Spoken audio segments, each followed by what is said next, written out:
Yeah, so I'm just getting used to the fact that no one's coming to help me. I'm stuck here on the ISS, and I've got one song to listen to, but that's it.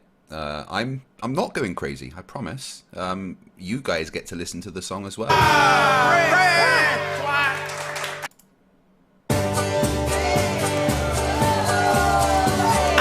Cheswick is a wanker, he wears a tinfoil hat. The conspiracies he believes in just make him look a twat.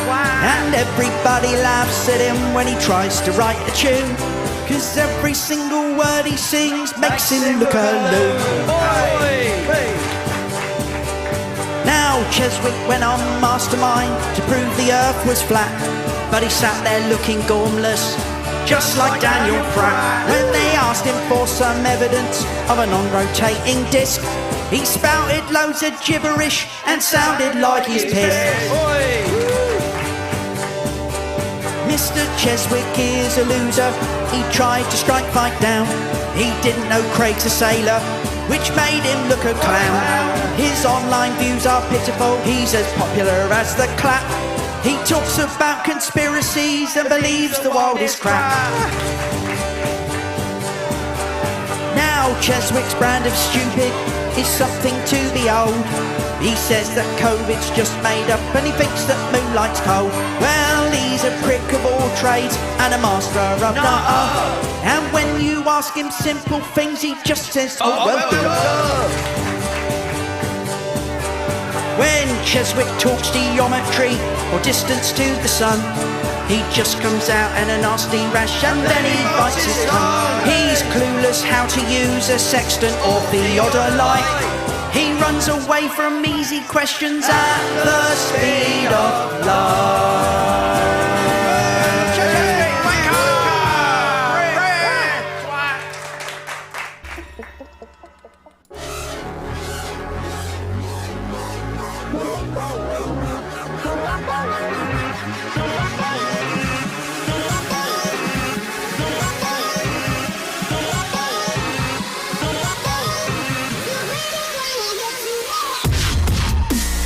You all better be dancing.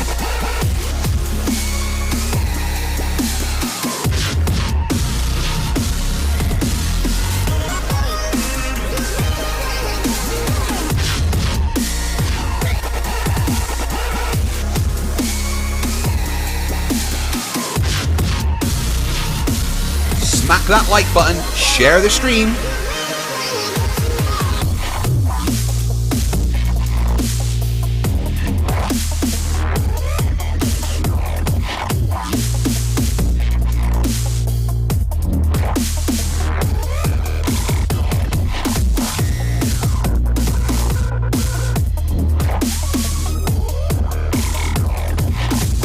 Guys, tickle that like button.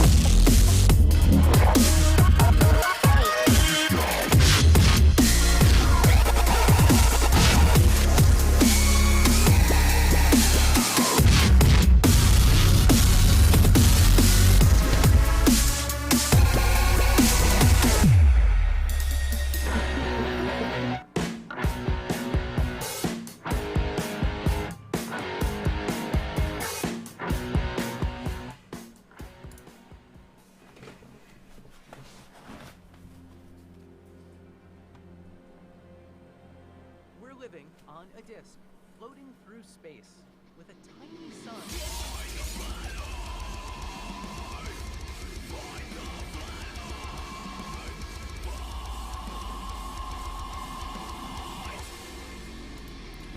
Hey, I'm FTFE and welcome back to the channel that does to stupidity what any temperature over 20 degrees centigrade does to the people of the UK.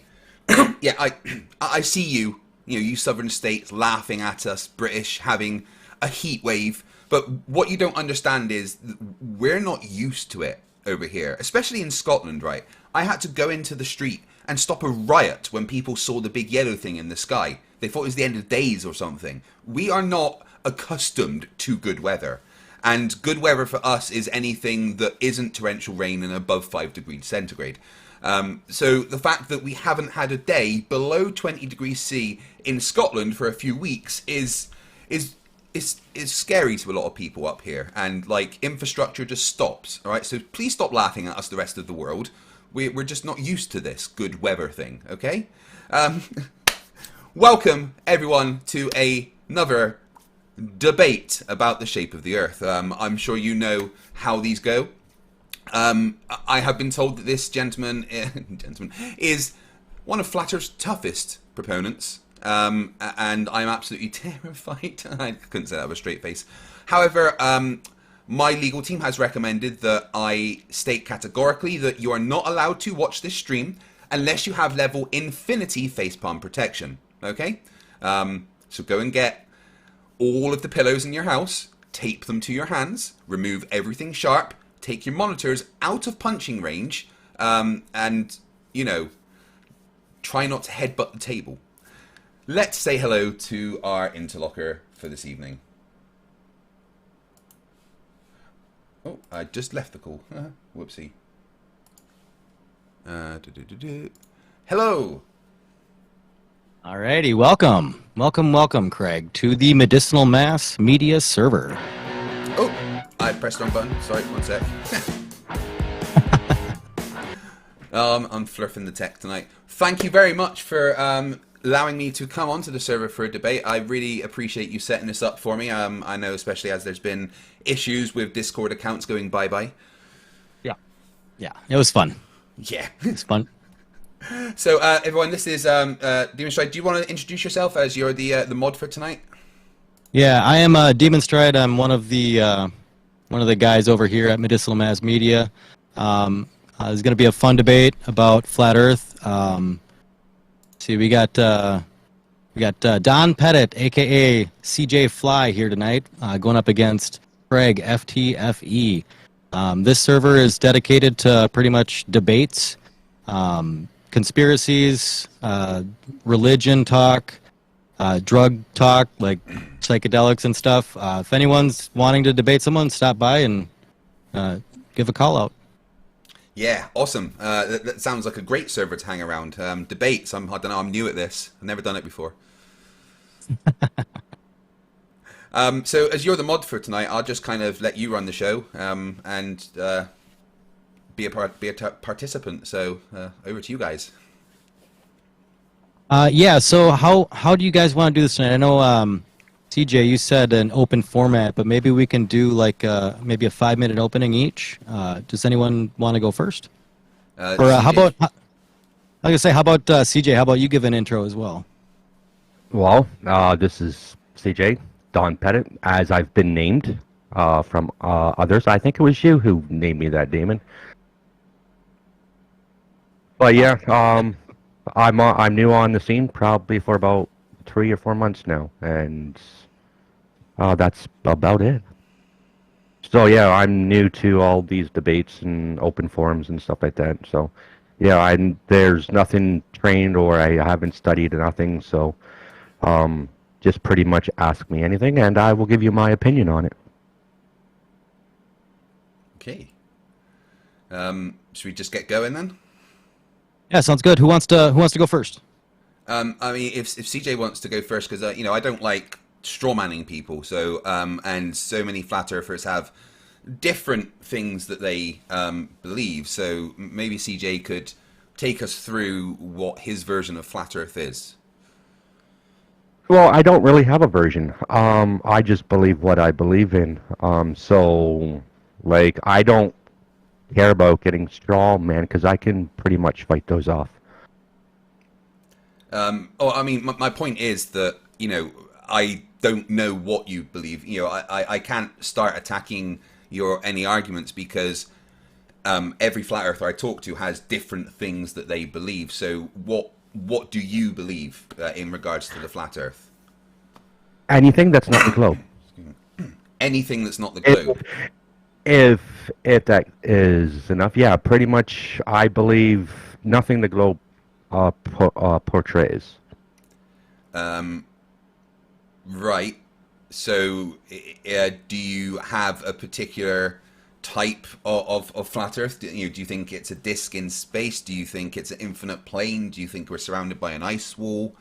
You know, are you like the Flat Earth Society that say the Earth is traveling up at the speed of light? You know, which side of this Well, argument do you fall on? Because obviously we all know the globe arguments, well, at least I do, but I don't know what your arguments for flat Earth are. well, it's a flat plane, infinite, and yes, there are ice walls. Right. So it's an infinite flat plane with ice around us. Okay. Okay, easy question then. Where's the map? We've got many of them. No, you don't. You don't. What you have is 1300, 1400. distortions of the globe. You do not have. And when I say a map, as the Earth is flat, according to you, a map should accurately represent the sizes of countries, the distances between the countries, you know, the sizes of the oceans. You know, any point between A and B should have a scale that is the same. So where is the accurate portrayal of the flat Earth that we can look at? Because for me, all I need to do is pick up this 1 to 125 million scale globe, and I've got an accurate representation of all of the countries and the distances between them. So where's the flat Earth version of this? On the actual globe, or is it on a map, like a piece of paper? No, it's an actual globe. You know, if I look at the globe, it's an accurate portrayal of the sizes of the countries and the distances between them and the land masses and the oceans and everything. You know, exactly 1 to 125 million. So I can literally take this globe and get a tape measure and measure between 2 points on this globe, and then times that measurement by 125 million and find the actual distance between those 2 points. So where is the flat Earth's version of that I can do it with? Well, you would never be able to do that. The globe map is just a distorted version of a flat map. Okay, but if that's the case, And why it does does the not globe resemble accurately portray distance. the distances? It doesn't. No, it does. I've tested it. You look at some land masses, and they are larger than they appear. No, Or every they're single landmass smaller on the than globe is they exactly appear. as it appears. I've tested it. I have measured across many different points on the globe, and then compared it to real-world measurements and distances across countries, and it is accurate in every single way. I have accurately tested the globe's dimensions by navigating billion-dollar warships and submarines accurately to their destination using the globe as a reference. So I know that the globe is correct and that it accurately portrays the size of the countries and the distances between them because I've personally tested it. So it's not really a case of no, it doesn't, because it does. You're wrong if you say it doesn't. No, it doesn't. Everyone that navigates uses a flat map, uses Incorrect. a map portrayed on paper. They don't use Incorrect. I globes. didn't. Again, I just told you that I successfully navigated both billion-dollar warships and submarines, and I did not use a flat map. I used a globe and the measurements that the globe gives us. Well, then, if that is so accurate, then why don't navigators use a globe rather than a flat map? Since it's more accurate than a flat map, than a map. When you are doing navigation over short distances, having the globe is what's the word? It's not very efficient because the globe is so big. To have an accurate portrayal of something up close, you would need a humongous globe. So when you're doing navigation over shorter distances, having a flat map which shows it in more accuracy is much better. But what you have to do is know that that map you are using is distorted in a certain way, because there is no flat map like of the entire world that has an accurate scale for every point. So when you want to do up close navigation over shorter distances, having an up close picture of the globe is very hard because you have to have a big globe. So you have a flat map that is distorted in certain ways, and it always tells you how it's distorted, what it's referenced to. Is it a Mercator projection, which is a equirectangular projection of the globe? Is it an AE map, which is an azimuthal equidistant projection of the globe centered on the North Pole? There's many different kinds of projections, but there's no flat map which shows all of the countries exactly as they are. But the globe does. It is accurate. I've tested it. Well, then that's your attest to it, not everyone else's. No, it's everyone that's ever navigated. For instance, if you want to talk about navigation... Yes, because everyone that has navigated uses a globe, because it's so accurate. Yeah, well, they would use something that references the globe at least, because every flat map is a projection of a globe. Now, for instance, if you want to talk about navigation, we can go back to marine navigation centuries ago, when they would, ideally use something like a sextant to navigate across the oceans. Now, if you use a sextant and you successfully navigate, one thing that is extremely important in the calculations that you do is the radius of the Earth. So even marine navigators centuries ago used the globe as a reference for navigation. They had to. They used globe-based star maps. And when they did, there's many documentations on it, journals from captains and everything, is whenever they used the globe aspect using longitude at altitude, or longitude and latitude based on the globe, they were way off. They were hundreds of miles off. No, that's absolutely 100% correct. Have you got any evidence of that? Because I have personally used a sextant. In fact, to get my qualification when I was doing sailing as a teenager, I had to do 1,000 hours of practical hands-on experience with a sextant, and I was spot on every single time. And that's how navigators got successfully to where they were going every single time, was by using a sextant. They weren't off because they always used the globe. There isn't countless stories of people not getting where they were supposed to go. There is countless stories of people navigating using a sextant, which uses the radius of the Earth, and correctly getting to where they go. It's not a hard thing to do. Even modern day people that use the sextant, the teachers, they explain how it is all done using a globe. You cannot use a sextant and successfully navigate on a flat Earth. It just doesn't work based on where the stars are.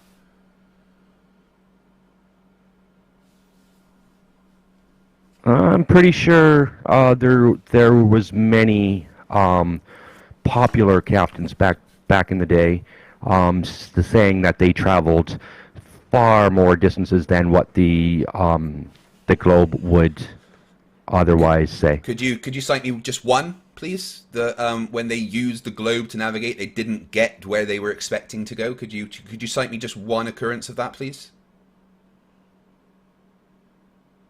I'm going to have to try to remember it, but give me a couple minutes to let me remember it.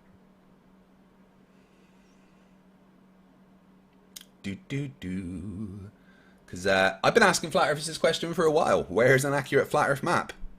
And none of you seem to have one. In fact, I got banned from a Flat Earth server for asking that question. The accurate map exists, but you guys refuse to accept it as an accurate map because you say that's just a projection of a round Earth. Yeah, well, which is the accurate map? And they're all projections of the round Earth. Okay, they're all projections of the round Earth. You say there's an accurate map. You're not going to find that citation because it doesn't exist, so we can move on from that.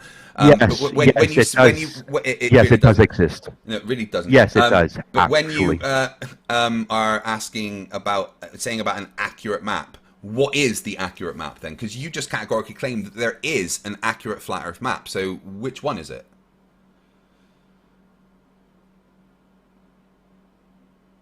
Like I said, there's maps from the 1500s. You can Google it. Yeah, I can use Google, but you've just claimed that there's an accurate flat Earth map. Could you show me? Hold on. It was Hold on, Craig. Let's let him.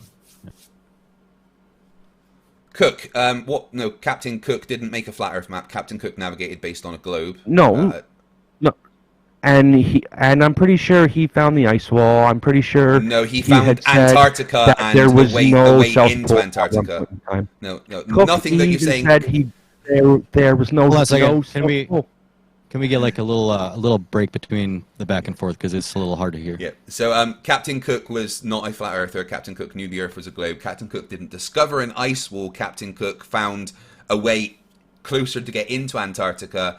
And explained that the other side of Antarctica there was lots of lands, which there was. If you go around from Antarctica, the other side, So they went down from Australia, and then the other side, yeah, there's Africa. So, Captain Cook knew that the Earth was a globe. The things that flat earthers say about Captain Cook is just lies. But you keep saying there is an accurate flat earth map. That seems like something that's very important. Could you please show it to me?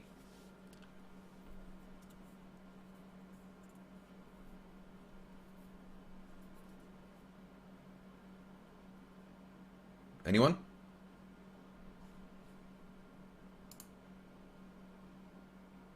Why the silence? Well, because I'm trying to remember, and I'm trying to think, because I can't remember the exact maps, but I know there was a couple maps coming out of the Himalayas and all that. But I can't remember the actual name of it. I mean, this seems like something that's quite important that, like, someone should have saved. If there's an accurate flat Earth map, you know,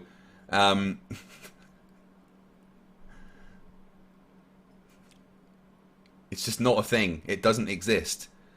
Like I said, That's because they hide them. Who hides them? Who's The they? government. We've got maps of 1300s, 1500s, and yet they suppress them all. maps, though. No, nothing's suppressed. You can find everything. By what? Going to one website that you have to know about? That's not my fault that that's where it exists. Are the government under an obligation to tell everybody that this website exists? No. They're not hiding it. The government don't control It's the controlled internet. by the government, yes. No, it's really, really not. The universities are not controlled by the government? Yeah, they are. Not the ones here. And where's here? Australia? Do I sound Australian? A bit. I'm a dude from Bristol that lives in Scotland. Australian is the last fucking thing I sound. I don't know, man. You kind of sound Australian to me. No one has ever said that to me before. You know what pisses Brits off? Saying they're from Australia. It didn't piss me off. I just confused. I've literally never had anyone tell me that I sound Australian. But yeah, so about this map, you know, you're telling me that there's an accurate flat Earth map. Why does nobody have this? There is, according to Austin Whitsitt, 11 million flat earthers in America, which isn't true, but that's what Austin Whitsitt says. So why do none of these 11 million flat earthers have this flat Earth map and post it everywhere? Because, you know, there's lots of flat Earth Facebook groups, Instagram groups, Twitter, threads. I feel like if there was an accurate flat Earth map that existed, it wouldn't just be on one website. Flat Earthers would be posting it everywhere. Well, they usually do. Well, from most flat earthers usually post the UN map, right? The UN map, yeah, the azimuthal equidistant projection, but centered on the North Pole, that we know isn't correct because Australia doesn't look like that. Oh, so we just have a map of the United Nations of all United Nations agree to one map, but that doesn't exist or that's not accurate. Well, no, that that's makes no not accurate. sense. The problem is that you cannot show every country by displaying a globe. The only way to show every country is to show a distortion of the globe. That is it. It's literally called the azimuthal equidistant projection. And originally it was called the Gleason map because it was created by Alexander Gleason, who, if you look into the patent of that map by Alexander Gleason, he explains how it is a distortion of the globe. By the further south you go, the latitude lines become further and further apart, displaying more and more distance as they go. Which, unlike the globe, the lines get shorter and shorter and shorter as you go back towards the South Pole. So we know the AE map isn't accurate because the person that created it, Alexander Gleason, said that it was a distortion of the globe.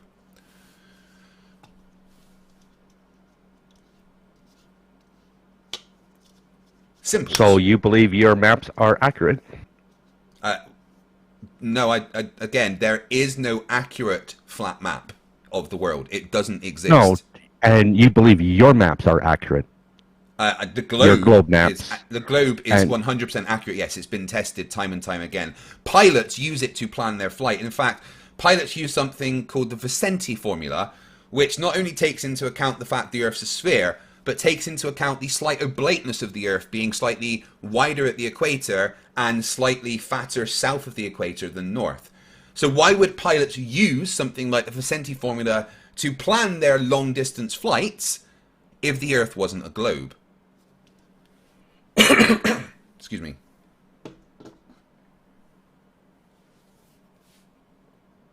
I don't know what map they use because I'm not a pilot. I just told you, I know many pilots and they use the globe. In fact, there's pilots in my chat right now, and they use the globe. Like I just said, they use like the Vicente formula. So they have an actual globe on their plane? They have software called for or something. Oh, software, yes. Yeah, software that's what they use to that navigate, was written by man, right? Yeah, Yeah. that accurately portrays the globe and gets them where they go. Have they read the code? Have they read the code? Did they make the code proper? They test the code by flying accurately to destinations using it. But have they looked at the code? Why would they? They're not codes. They're not coders. They are pilots. They use the tools given to them to accurately get to they their don't know destination. what the code is actually doing behind the scenes, do they? It doesn't matter. They use it to accurately get to where they're going, and it is based on the globe. You know, they do it manually. Do it manually, and then you can argue that argument. Right? Some pilots do it manually, and they still base it on a globe. But pilots nowadays, to accurately get where they're going, use very detailed computer models of the globe to help them fly the plane, because that is accurate. And they are using that, including the formulas that take into account the Earth's oblateness and everything, to accurately get where they are going. If you are claiming the code is false, then the burden lies on you to show us that the code is false. No, the burden lies on you because you're using that as evidence. You're the one. The burden 100% lies on you. No. The burden 100% lies on you to display that the code is false. That is a claim that you have just made. You have just made the claim that the code that pilots use on their software that they accurately fly to places with is false. Right? That is a claim that you need to back up. The burden 100% lies on you with that claim. We will lie with our side, which shows that it accurately gets us to where we want to go. So we have shown that. Now prove that the code is not faulty. But we do that we do that by accurately getting to our destination. You are the one that has just made the claim that the code could be faulty. Therefore, you have the burden to show that. Well, I can do it manually, and I can get to the same place manually. But you guys are saying that. How would you? Well, we don't use manual. So, are you a pilot? So now. Sorry, are you a pilot? No, I am not a pilot. Well, every pilot that flies uses the globe. You know that, right? No. Even pilots that fly over short distances would use maps that are based on the globe. It's all based on the globe. The fact that there is no accurate map of the Earth that's flat shows that the Earth can't be flat. All you're doing is going, nuh-uh, I don't believe you that the globe is accurate. I have personally tested the globe. So have millions and millions of people. People use the globe to accurately navigate all of the time, and they have done for centuries. Sextants work because the Earth is a globe. You can't just nuh-uh your way out of this. There isn't an accurate flat Earth map. Sunstones work too, just as accurate. What do you mean sunstones work? What does that mean? Well, you said sextants work because it's a globe. Sorry, sunstones work too. What's a sunstone? It's what they used before a sextant. Tell me what a sunstone is. Describe it. It is a stone that they used to use to because before a sextant they would have used an astrolabe. Where they were in the ocean. So sextants were. I don't know. Hold on. No, before sextant they would have used an astrolabe, which actually you need different astrolabes based on where you are on the Earth. Have you got any evidence that something called a sunstone was used to navigate at sea, or is that just something you're making up for me? Google Vikings. And they've never used a sextant. Sorry, they conquered most of the known Western world. You're just Yeah, saying just things. Google it. No, Google Again, it. no, this Like- is your burden. You've just said something, so can you show me evidence of it? I'm not here to prove your claims. I'm not here to prove that the code is false. That's your claim. I'm not here to prove that people didn't use sextants or that sextants aren't accurate. That's your claim. Or that sunstones are a thing. That's your claim, so you can show me the evidence of that. Well, if you don't know about sunstones, well, then you don't know about navigation. Again, 'Cause actual because sailor, it was actual used. sailor here. So I know very much about navigation. Tell me, how does a sunstone work? Describe the methodology of using a sunstone to navigate for me. I don't know. And You don't know? Oh. No, I don't know how it works because I don't have one. And most people don't really know the concept of it. But we do know they existed, and we do know the Viking Age, they used them to navigate through the entire Earth. And they conquered most of the known Western world. Vikings with did not these travel stones. the entire Earth. No, they just managed to conquer and live in most of the Western, what we know as not the entire Western globe. civilization they today. went nowhere near like America or anything. So Yes, they did. So sunstone. Absolutely. Hold on, right. So just a brief bit of research here. The sunstone. It is believed, though not definitively proven, that Vikings may have used a type of crystal known as a sunstone to find the position of the sun in overcast weather or when it was below the horizon. The theory, while plausible, is still under debate among researchers. So, have you got any evidence that the sunstone actually existed? Because nobody else seems to have. Yeah, right there. You just read it. It is believed, though not definitively proven. There's the because theory, well plausible, is still under debate among researchers. So, do you have evidence that it exists? Because no one else and the seems to. theory that's non-plausible is this medieval civilization traveled the oceans, literally worldwide, Not and worldwide, conquered no. areas. Not worldwide, don't lie. Yes, worldwide. No, the Vikings did not go worldwide. Please don't lie to me. Yes, they did. No, the Vikings did not go worldwide. Please don't lie to me.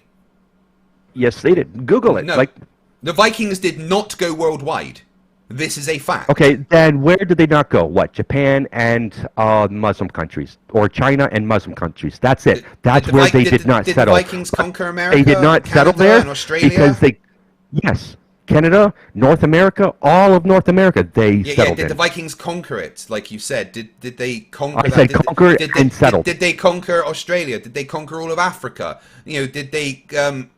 See, conquer now South America? No, you're they straw. didn't. You're Now making you're things straw up. manning because I No, said I'm not. conquer I'm not. and settle. You said they Conquer or conquered the settle. entire world. This was No, yours. see, They didn't. you are leaving half of the sentence out. I said conquer or settle. But they didn't conquer or settle the entire world. That is Yes. a lie. I said. See, now you're just putting words. Now you're trying to change it to. No. I just said the words that you said. You said conquer or settle. They did not categorically the known conquer Western or world. settle. You said said was the my entire argument. world. They Then did you said conquer the or entire settle world the many known times. Western world. So did they get to Australia? I don't know. I'll have to check the map is on that that. not But part of the Western world? That's funny. but I said. Right. Anyway, so let's look at China, this sunstone. the Let's look at Muslim this countries, sunstone a sec. they didn't. But So sunstone is Hold a on, hypothetical what were you trying to say there? navigational tool. Sorry, yeah, Can sorry. can CJ get his last word in there? Yeah, go on. oh, I forget what I was saying. Yeah, because you're spiraling.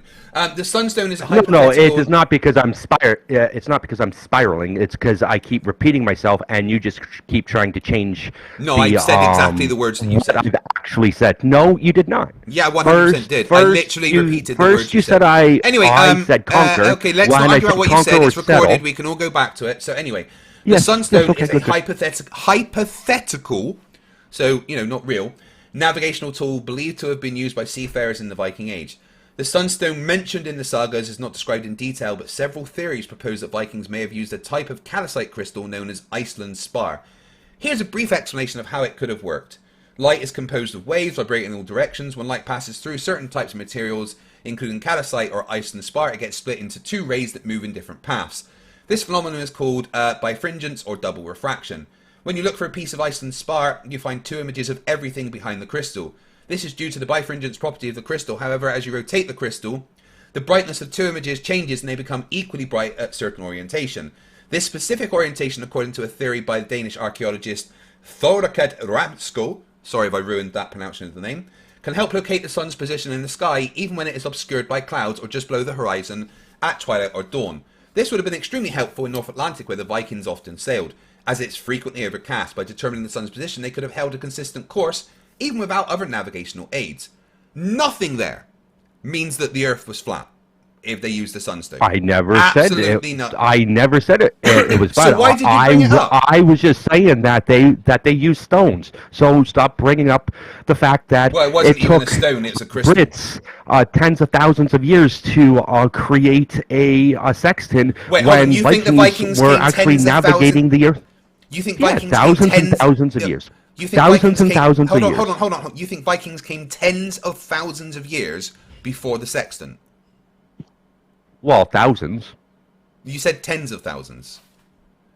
Well, I'm sorry that And you think- over-exaggerate. again- See, because that's Again, all you guys think do the is, sex, oh my you think God, the Vikings came thousands of over-exaggerate. years before the sextant? Really, is that what you think? Thousands, yes, thousands. When did At the least, Vikings yeah. start then? What they started conquering in the I think 900s. And you think that's thousands of years before sextant? Well, Sexton was what 1790. Is that thousands of years? Well, Is yeah. is 17 Well, minus it's- 9? It is more than 1,000. Wait, you think 900 to 1700 is more than 1,000? Sorry. I mean, I know Flerfs aren't the smartest of the bunch, but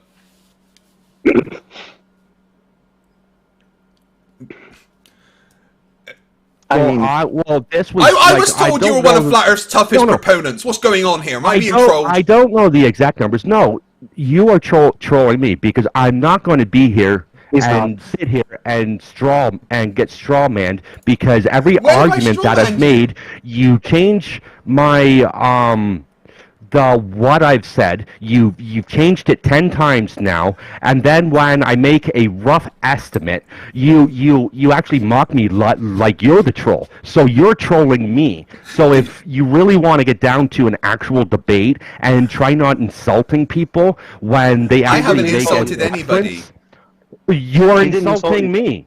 I haven't insulted didn't, though. anybody. By the way you're talking down to me, yes, that is quite insulting. Well, no. You being insulted is different from me insulting you. It's the same thing. No, it's not. No, you No, can it's be not. insulted Oh. by something I say. That doesn't mean I insulted you. Well, it's still insulting. So Well, that's let's your get- problem, let's not get on with something I it. care about. Somebody could say Let's something. get on with it. Somebody could say so- something. Somebody could say something. Hold on, Ray. And they, We're, their intention. Hold on, Ray. We're doing a debate sorry. right now. We're doing a So debate right at now. the So end of the I just day, wanna- like I told you right from the beginning, I haven't studied everything. So, Anything. like, for you to call me out and say, "Oh, well, you were off 100 years," or "You were off 500 years," I am making You were off guesstimates. several thousands Yes. of years. Oh, who cares? Several thousand years. I was right. No, you weren't right. Yes, I was. About what? It took you a lot longer. That's the argument. What- See, what- it took what- the what Brits were a you lot right longer about? to even navigate the Earth, and then you're trying to say, oh well, it's Yes. because you said thousands, and it was only like 980 Okay, so here's the something thing, years. right? Here's the thing. The Vikings never sailed the entire world. People with sextants have. You can use a sextant to successfully navigate the entire world. The Vikings never had tools that allowed them to navigate over such long distances and know the Earth. You know, like a sextant. They were before that. They didn't travel all around the world like you do with a sextant. They had different ways of navigating, but the Earth is a globe, and that's why modern navigation is all based on a globe. The fact that Vikings when you navigated the entire Earth. No, they Vikings did not. navigated yes, they did. No, they really didn't. You're gonna have to give evidence if you keep saying that.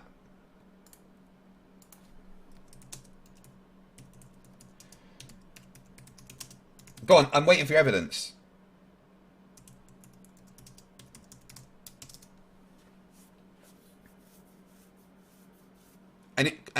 Anytime now.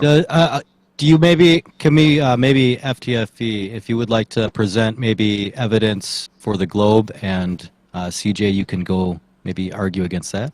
Yeah, I mean, I already did with the fact that the globe is the only accurate portrayal. But just before we get to that, so article about the Vikings. The Vikings were remarkable sailors and explorers, but they did not navigate the entire Earth. Their seafaring expeditions, however, did take them to many parts of the known world during the Viking Age, approximately 793 to 1066 AD. Here are some regions they reached: Scandinavia, British Isles, Iceland, Greenland, North America, Europe, and North Africa and Asia. So that's not the entire world, not the entire world at all. Well, I'm looking at a map right now, and it's showing me pretty much the entire world. Is pretty much the entire world, yes or no? See, now you're nitpicking because no, I'm not. I'm being specific. Yeah, they've been on every shoreline, literally almost every shoreline. So that means they've navigated everywhere. No, they haven't been on every shoreline. They never went to Australia. They never went to the Antarctic.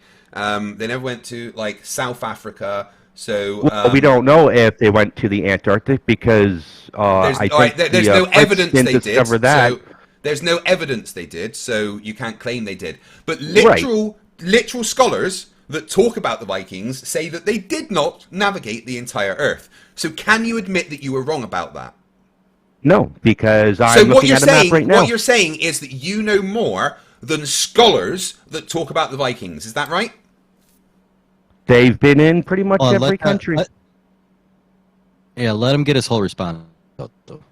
They've been in most every country on every shoreline. Just because they haven't gone further into the shoreline does not mean that they haven't navigated the entire. They have not. They didn't go to Australia. Most they didn't of the go to South America. I got to be a little bit more correct now. Most of the entire Earth, because no one actually knew that can we Antarctica admit? existed. So can we admit that they didn't go to the entire Earth? No, because they did. Oh, you literally just said it, but you can't admit it. Thank you for showing your dishonesty. Right? No, because they navigated the entire known Earth to them. That isn't the entire Earth, though. Oh, moving the goalpost 101. No, not the entire Earth, just the entire Earth to them. I see. Well, Good job. Well done. To you. Like you expect somebody else to know something more than you, and then when they don't, if you have a claim to give me or when you can't prove it, then you just sit there and say, "Oh, well, they're lying." They couldn't have been because I like evidence for claims. You guys didn't know about the South Pole until when? May I briefly clarify, because I think that there's a confusion. Yeah, if FTFE wants you to hop in, but otherwise... this is supposed to be just between the two of us, but what's your clarification? I want to defend and correct CJ Fly. Okay. Okay, so what CJ Fly has read is that the Vikings made it onto Asia, Europe, Africa, and North America. And this is factually true. We know that Viking expeditions made it to all of these continents, but they didn't make it to all of the countries. So what CJ Fly is saying is factually correct if he substitutes continents for countries. The Vikings historically made it to all of those continents, and their presence there is historically detectable. So what CJ is saying about, technically CJ is saying they went to all of the countries. That's not true. But if he said they went to most of the continents, then he would be correct in what he's saying. Yeah, most of the continents. Yeah. Okay. Well, I don't know. I don't know where somebody would get the impression that navigating the oceans with a sunrock or a sextant would include navigating every single country in the world. But you can do that. We were talking about navigating the oceans. Yeah. But now the sunstone isn't the only thing that Vikings would. Again, there's no evidence. Oh, thank you for the clarification, Tony. I do appreciate it. But the sunstone which there isn't even any evidence that they actually used it. That's just a thing. No, that is there in actually myths, is. right? Well, no, There is actually Viking stories that Viking actually stories fit aren't there. evidence. They're just stories. There's nothing. yes. There's no evidence that they've been found, right? So So- and your it's not. science It's book sagas. from It's not 1800? even stories. It's sagas that they mention these things, but there's no evidence it ever existed. It is still something that is up for debate. But my point is that that isn't the only thing that they would have used. They use something called a sun compass. They use the sun and the stars. They use their experience and memory of places they had been before. They use landmarks and coastal navigation. But the sun compass was a sophisticated tool used by the Vikings navigation, and it was a sort of sundial that could help find true north, which works because the Earth is a globe. So Again, I feel I need to clarify, because this whole it's only sagas. This was the exact same argument that was used. Hold on. PhD, I'm really sorry, but can we like save that maybe to the very end with the Well, Q&A? I just want to fact check everybody, because both sides are making errors. If we could all, I know, but like this is like a live debate right now. If we could fact check everyone in White Knight, but please just hold it for the end. We will make a space for you in the end there.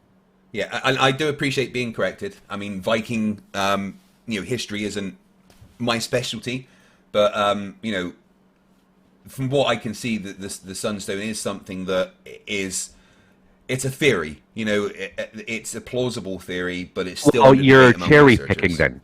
You are only cherry picking. How am I cherry picking?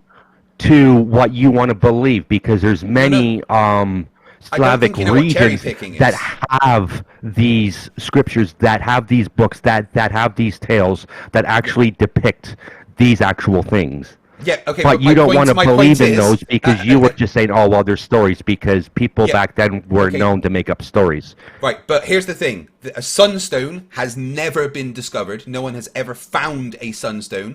And if it was yes, they have. No, again, I've literally searched and that no one's ever found a sunstone. Otherwise, it wouldn't just be a theory anymore. And if it was such a prolifically used tool, then it would have been more... they would have found a lot more of them, especially as it's relatively recent. It's not like thousands and thousands of years ago. It's so the fact that it is still just a theory, it is under debate among researchers. Okay, there is no absolute evidence that this thing ever existed. Sunstones are made from calcite, and they have been found across the planet in areas that have high concentration of basalt. Yeah, but there's no evidence that the tool, the fact the sunstone or the ice and spear, you just that said exists. There was no evidence that these things ever existed. Let me clarify. When I'm oh, talking so about you're allowed to let me clarify, but I'm not, let right? Me clarify. Because you actually made the claim that was false. Will you stop talking so I can clarify? Right? Yeah, let him get in there. So hold on. Let him get his thing out. Yeah. So the sunstone, the tool that they would have used, is something that has never been found. The sunstone itself, the calcite, that is something that exists. I never said that doesn't exist. I said the sunstone, the tool that the Vikings used. Nothing has ever, they've never discovered the tool that the Vikings used. That is what I was talking about. Okay? Because it was literally a stone that they picked up off the ground. No, they... and you call it a stone, not a tool. Because the fact somebody didn't make it.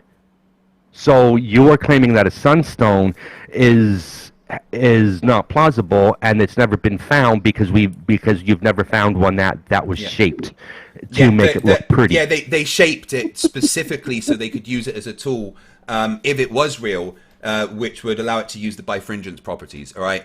Again, the fact is, and this is a fact that you cannot deny, that it is still under debate among researchers if it even existed as a navigational tool. That is it's a fact. You can't deny that it is under debate. So there's nothing definitive, and again, it is nothing that disproves the globe in any way. It doesn't change the fact that a sextant, which has been used, for centuries, and all modern navigation is based on a globe. All right, that is just factual. If we were supposed to get to evidence of the globe, so I can do that quite easily. if you want. What's that? Sorry. We were supposed to get evidence of the globe, which I can do now if you like. Okay. I'll take that as a yes, as there is profound silence there. Right, let me turn on my camera so you can see what I'm doing. Right, so if the Earth is a rotating globe, then that means certain things are going to happen. There's certain physical properties of being on a rotating globe that will be imparted. So if you are on something the size of Earth, rotating the speed that we say it does, then there's going to be something called the Coriolis force, which means that there is a force applied to you when you're moving on this rotating object. And that force is to do with a change in tangential velocity of the Earth as you're moving north or south, or east and west, and it being to do with the Earth moving towards or away from you. There's other effects of the Coriolis that you can go into, like Jotvoss effect, which means that things traveling to the east will weigh slightly less than things traveling to the west, which has been experimentally tested by Wolfie. But one of the things of the Coriolis I want to talk about is what happens to a pendulum when we're talking about Coriolis. Now, if the Earth is a rotating globe and you swing a pendulum on Earth on that rotating globe, that means that as the pendulum is moving backwards and forwards, there's going to be a linear force applied to it as it's moving. Because it's a moving object on the rotating globe, there's Coriolis forces applied. And because at different points on the Earth, there is different tangential velocity. So at the equator, the Earth's got a tangential velocity of 1,000 miles an hour.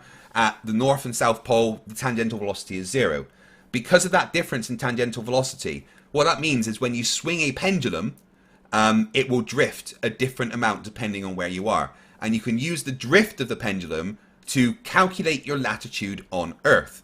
This has been experimentally demonstrated first, obviously, by Leon Foucault in the 1800s, where he did obviously the famous Foucault pendulum demonstration, but it's something that is repeated by every physics undergraduate in the world. And one of my favorite YouTubers, a guy called the Gentleman Physicist, did a very good replication of it in a local high-rise building. Let me take you back to the beginning. A local high-rise building. And yes. How high was that high-rise building? Very high. High well, enough, then, high enough to would get the have pendulum the swinging. swaying of the actual building. It's the actual building swaying. And pendulums have been it's amazing that I haven't duplicated. finished talking. It's amazing I haven't finished talking, and you're already trying to debunk the argument that I haven't even made. Very dishonest of you. Wait until I've finished. Thank you. So, the pendulum was attached to the stairwell in this high-rise building.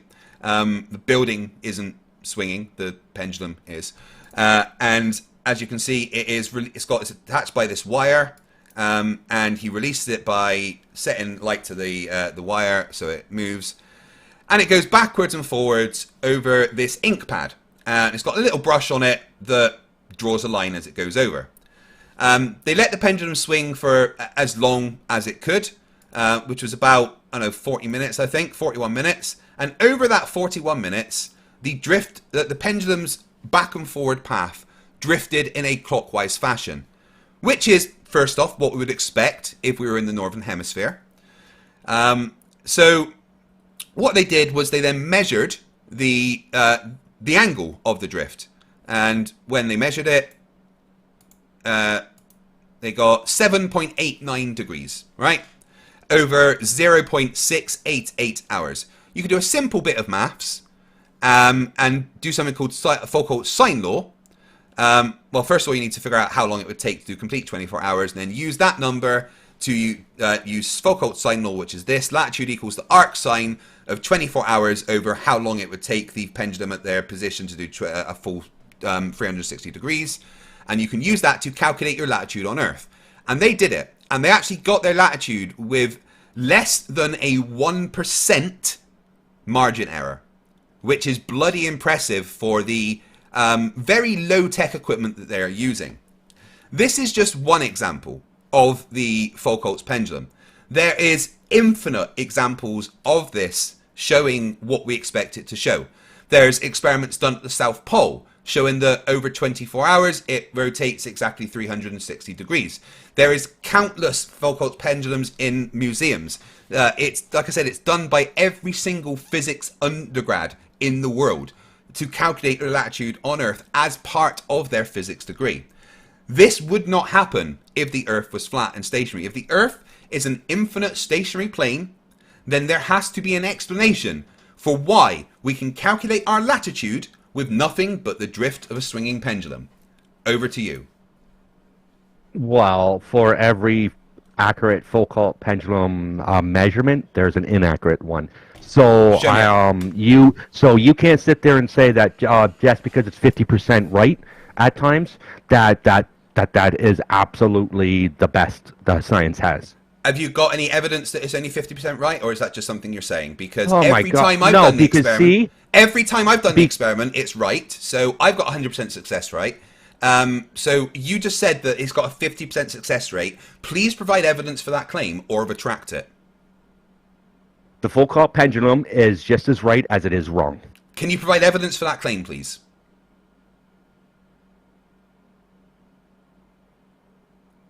Come on.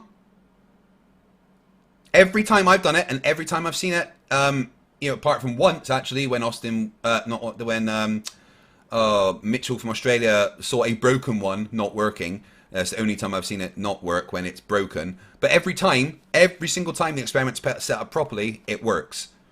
At least in my experience. You've just made a categorical claim that 50% of the time the Foucault's pendulum experiment is false or is inaccurate. Yeah. Please provide evidence for that claim. I will now be quiet whilst you provide evidence for that claim. Well, it's going to take me a bit to actually find it. But if you ignore even one inaccurate reading of the Foucault pendulum, then you're lying to everyone.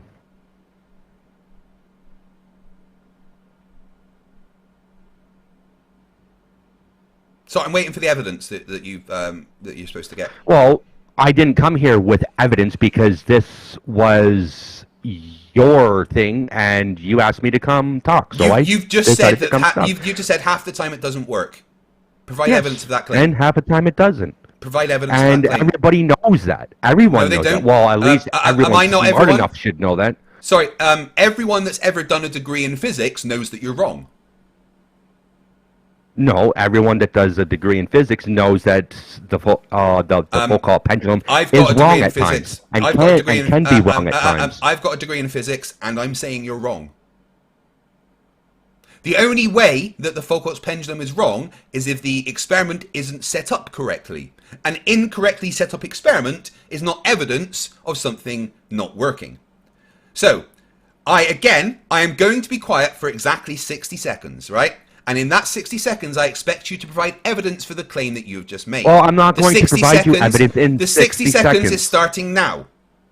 I'm not going to provide you the evidence within 60 seconds. I'm going to smoke a bong. Well, you have 60 seconds to go and find that evidence. Off you go.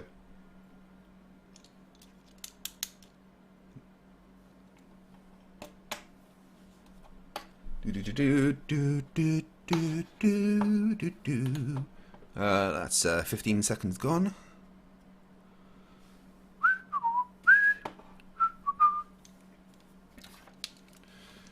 Oof, 25 seconds. I think I'm being fair here. A minute is plenty of time to find a little bit of evidence of a claim like that.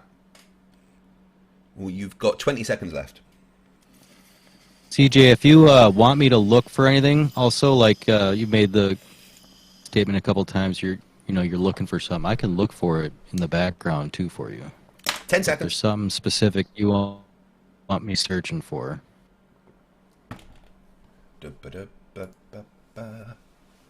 Okay. No, because we do know, and the average person knows common sense, but he's just trying to straw man the argument to make his point. You're like making. He said, there's no such thing as what have I strawmanned? Sunstones. What have I strawmanned? Please tell me what I've strawmanned about the Foucault's pendulum. Be specific. That it is sometimes not accurate. That's not a straw man. I don't think you understand what a straw man is. Yeah, I know what a straw man is. Tell me what a straw man is. It is when you blow something out of proportion that That's no not what a straw man is, reasonable person would not. Okay, so take you don't from know the what a straw man conversation. is. That's fine. That if you don't know what a Hold straw on, man let is, it- that's cool. Yes, that is the actual definition of straw manning somebody. No, it's is when not. you take somebody's conversation and take it out of context so badly that not even a rational person would consider it. That is not the definition of straw man at all. A straw man is when you make up an argument and then attack it instead of attacking the actual argument. It's nice that you show everyone that you don't know what a straw man is, so I think you should stop using that word. Yeah, straw man. Fallacy, sometimes written as straw man, is the informal fallacy of refuting an argument different from the one actually under Exactly what I discussion. just said, yes. And that's Not what exactly you said what I in the just said slightest. too. No, it's not in the fucking slightest. It's literally How? what I said, You- word for word. You are literally taking it out of context. It's Wait, the same I'm taking thing. straw man Refuting an out of argument context. different from the You are now one straw actually manning un- what straw man is. My God, do you know even just to be quiet for a second and listen to the whole thing? No, because you have no clue. You are by straw your manning own what a world. straw man is. That is incredible. You are How? making up what you think a straw man is and attacking that instead of actually talking about a straw man. That's amazing. You straw manned a straw man. That's like straw man inception. Really? That's straw man squared. Wow. Anyway, back to the It Foucault's would pendulum. be My it would be question under about the the same Foucault's argument. pendulum. My argument is the same argument as yours. No, it's not. About You've the just straw made up man. an Yes, it argument. is. You've made You up the just argument can't- that 50% of Foucault's pendulums don't work. You That is a straw man. You just don't understand the English language. I Sorry, understand you it just pretty don't well. understand. You just strawmanned what a straw man is. That's not my fault. But anyway, back to the Foucault's pendulum and my very specific question to you.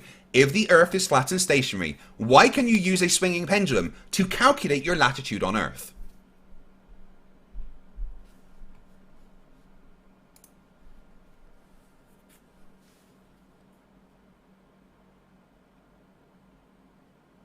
Did I break him? I actually didn't you hear the didn't. question. Can you repeat it? Yep, the question is, if the Earth is flat and stationary, why can I use a swinging pendulum to calculate my latitude on Earth? Well, what, 50% of the time? No, it's a claim that you've made with no evidence. It's not 50% of the time. It's worked 100% of the time I've ever done it. It's worked 100% of the time that any of the undergraduate students I worked with did it. Every single experiment I've ever seen that's set up correctly, it works. It's a claim that you've made that it's only 50% of the time. Claims without evidence can be dismissed without evidence, so we are dismissing that claim. So please respond to the question instead of making something up about it. If the Earth is flat and stationary, why can I use a swinging pendulum to calculate my latitude on Earth? Well, you are using a debunked method. So I can't make the argument it's if not you want to debunked keep in the talking about the slightest. pendulum or the Fulcrum's pendulum. Yes, it has. Why is it? How is it debunked? In what way is it debunked? Because half the time it's wrong. No, okay, we've Or dismissed half that. the time they Again, can't get hold the on, reading that hold they on. want. Again, we have dismissed that because there's no evidence for that. No, claim. you've dismissed it. No, I haven't. Well, Because you want to then you dismiss need it to because provide it evidence doesn't for suit that. your argument. You need to I provide don't have- evidence for that claim. There is enough evidence out there for Show the me average person one bit to of find. evidence that 50% of the time a Foucault's pendulum doesn't work. Because I'm telling you, that is not correct. I have done it every time, 100% it worked correctly. Whenever the experiment is set up correctly, it works 100% of the time. In what, a 50-story building? Yes? Well, that makes no sense because then Why the does it make no building sense? would be swaying and not the Why actual would- Earth. No, the building is the pivot point. Stop avoiding the question. Please answer the question. It's not avoiding the question. It is. If the Earth is flat and stationary, why can I use a swinging pendulum to calculate my latitude on Earth? 50% of the time? I don't know. No, you're making that up. No, I'm not. Yes, you are. I'm not just going to accept you making something up. You have no evidence for that claim. Ever. You cannot give me evidence for that claim. I gave you a minute of complete silence so you could find some evidence for that claim. There is no evidence for that claim. You're making it up. So answer my question. Well, you sat there and claimed that you used a Fulcum's pendulum on a building. Yeah. Well, that's absurd, because the building personal is incredulity swaying doesn't back and change forth. anything. Why is the building swaying Yeah, about? it does, because of the wind. How do you know there was wind? Well, did you do that in? Did you calculate that for your measurements, or Hey. for your little experiment at home? Now, when I did it, In there your flat. wasn't any wind. When I did it in my physics degree, and in this experiment that the gentleman physicist did, he had a margin of error of less than 1%. That margin of error could possibly be due to the fact that the building was swaying slightly, or just to the low-tech way that it was done. But the fact is, it worked, right? He was able to calculate his latitude with less than a 1% margin of error. How did that work? How did that happen? Specifically, that example that I showed you, how did that happen that he was able to calculate his latitude on Earth with nothing but a swinging pendulum? How did that work if the Earth is flat and stationary? Well, where's your evidence? I've literally shown the evidence. Here it is. The recorded Is experiments. that yours? Oh, right, so you're committing the genetic fallacy. No, well, you are trying to say that this was your experiment, and now No, you're I'm not not trying even to say showing this was my your experiment. My experiment was done in my physics degree, many years ago, and we didn't record everything we did in our physics degree. This is an example I am showing you of that experiment being done successfully, and we are currently discussing this experiment, and I have never claimed it's my experiment. It is my evidence, but it is not my experiment. So in this experiment that the gentleman physicist did, how was he able to calculate his latitude on Earth with nothing but a swinging pendulum? By Googling it? Like, No, we he can get our calculate- latitude on Earth. Again, he didn't Google his latitude. He calculated it from the data he got from this experiment. I'll talk you through it again because, I know... Well, Flerfs said where is something. the data? Is he showing the data in the video Yes. that he calculated? Yes. I went... Did you not... I went through it. Every single strike. No, I don't pay attention because... Oh, that's why you're a flat earther. You don't pay because- attention. That makes sense. Because you had said that this is like 50 feet in the air or 100 feet in the air or in a high-rise building. So and what you you're did not was taking ignore the into- evidence. No, because you have literally just did an experiment without including any other thing but that pendulum. And you sat there and said, oh, well, it was a very, very high building. Well, Yes. Did you take into calculation of the building's sway? Did you take into The building's sway calculation would have been what that extremely building minimal. was swaying? Oh, The building, so if wind- the building was swaying, and it would only really sway under extreme weather conditions. If the building Really? was swaying, then it would have been such a minute amount that it would not really have affected the results of the experiment. Okay, but you are ignoring the fact that the experiment was successful. They managed to calculate. This one time, yeah. I'm still This- talking. this one time. I'm still talking. They managed to calculate their latitude on Earth using nothing but the data gathered in this experiment. If the Earth is flat and stationary, how did that happen? Well, because he already knew the latitude, so he just used the math to show he was correct. Again, no. Right, he measured the angle created. Right, so the angle 7.89. That wasn't beforehand. The experiment gave on this data of the angle of 7.9 over 0.688 hours. This was data gathered during the experiment, nothing beforehand. They took that data and that data alone, did the maths, calculated their latitude on Earth to less than a 1% margin of error, 1.4 degrees off. That's way less than a 1% margin of error, and they did it correctly. They got their latitude on Earth using this experiment. Please stop avoiding the question. It's a very specific question. How, in this experiment, were they able to correctly calculate their latitude on Earth with nothing but the data gathered during the experiment? Well, they didn't. It was wrong. It's not wrong. That's their... At 1.4 degrees. Less than a 1% margin of error. Every measurement in the world has a margin of error. And less than a 1% margin of error is extremely good. Well, I'm sorry that you guys can't get an accurate reading for science. nowadays. Every So measurement errors in the are world accepted in has science. margin See, that's of the errors. problem. Every measurement in Errors the world are has a margin of accepted. error. You cannot have a measurement without a margin of error. It doesn't exist. So errors are accepted in science today. Margin of errors back are then? No, margin of there- errors are there was part no of errors. measurements. Margin of error is part of measurements.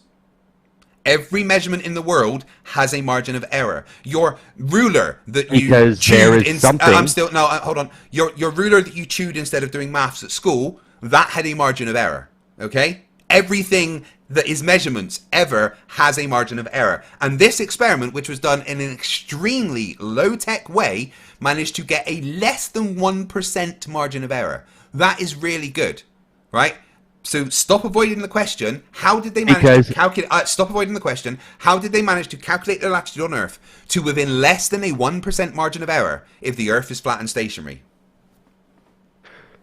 I'm sorry that life has. How did they taught manage you to that calculate the you latitude can on be Earth wrong if the and right Earth is at the flat and same stationary? time? Like How you did they can't. manage to calculate You the cannot latitude be on Earth? wrong and right at the same How time. did they manage to calculate the latitude on Yeah, Earth if the Earth hold is flat on. and stationary? Stop avoiding the question. Let's, regardless if they're avoiding, let's not talk over each other. Okay, but I'm not going to let him just avoid Come the on, question Steve. by saying margin of error shouldn't be a thing, though. All right, it's a very I'm specific not avoiding question. the question. It's a very specific question, and it just going, I'm not going to answer. It's not acceptable. Margins of error are a thing in every measurement that has ever existed. This is a less than 1% margin of error that managed to calculate his latitude on Earth. How did that happen if the Earth is flat and stationary? Stop avoiding the question. I didn't avoid the question. You did? The experiment was wrong. No, it wasn't. It was within a There's 1% a margin of error. 1.4 degree error. Yeah, less than 1% margin of error. That's very So good. what's wrong? No, it's not wrong. Well, maybe in your eyes because you guys can't be perfect, and you want to appear as being Stop perfect. avoiding the question. How did they manage to calculate the latitude on Earth to within a less than a 1% margin of error if the Earth is flat and stationary? Because they don't know what they didn't or what else to calculate. That would be the only reason why I would Like assume what? they got it wrong. They didn't get it wrong. Oh, they did by a no. 1.4 degree. There's less than 1% margin of error. That's really pretty good.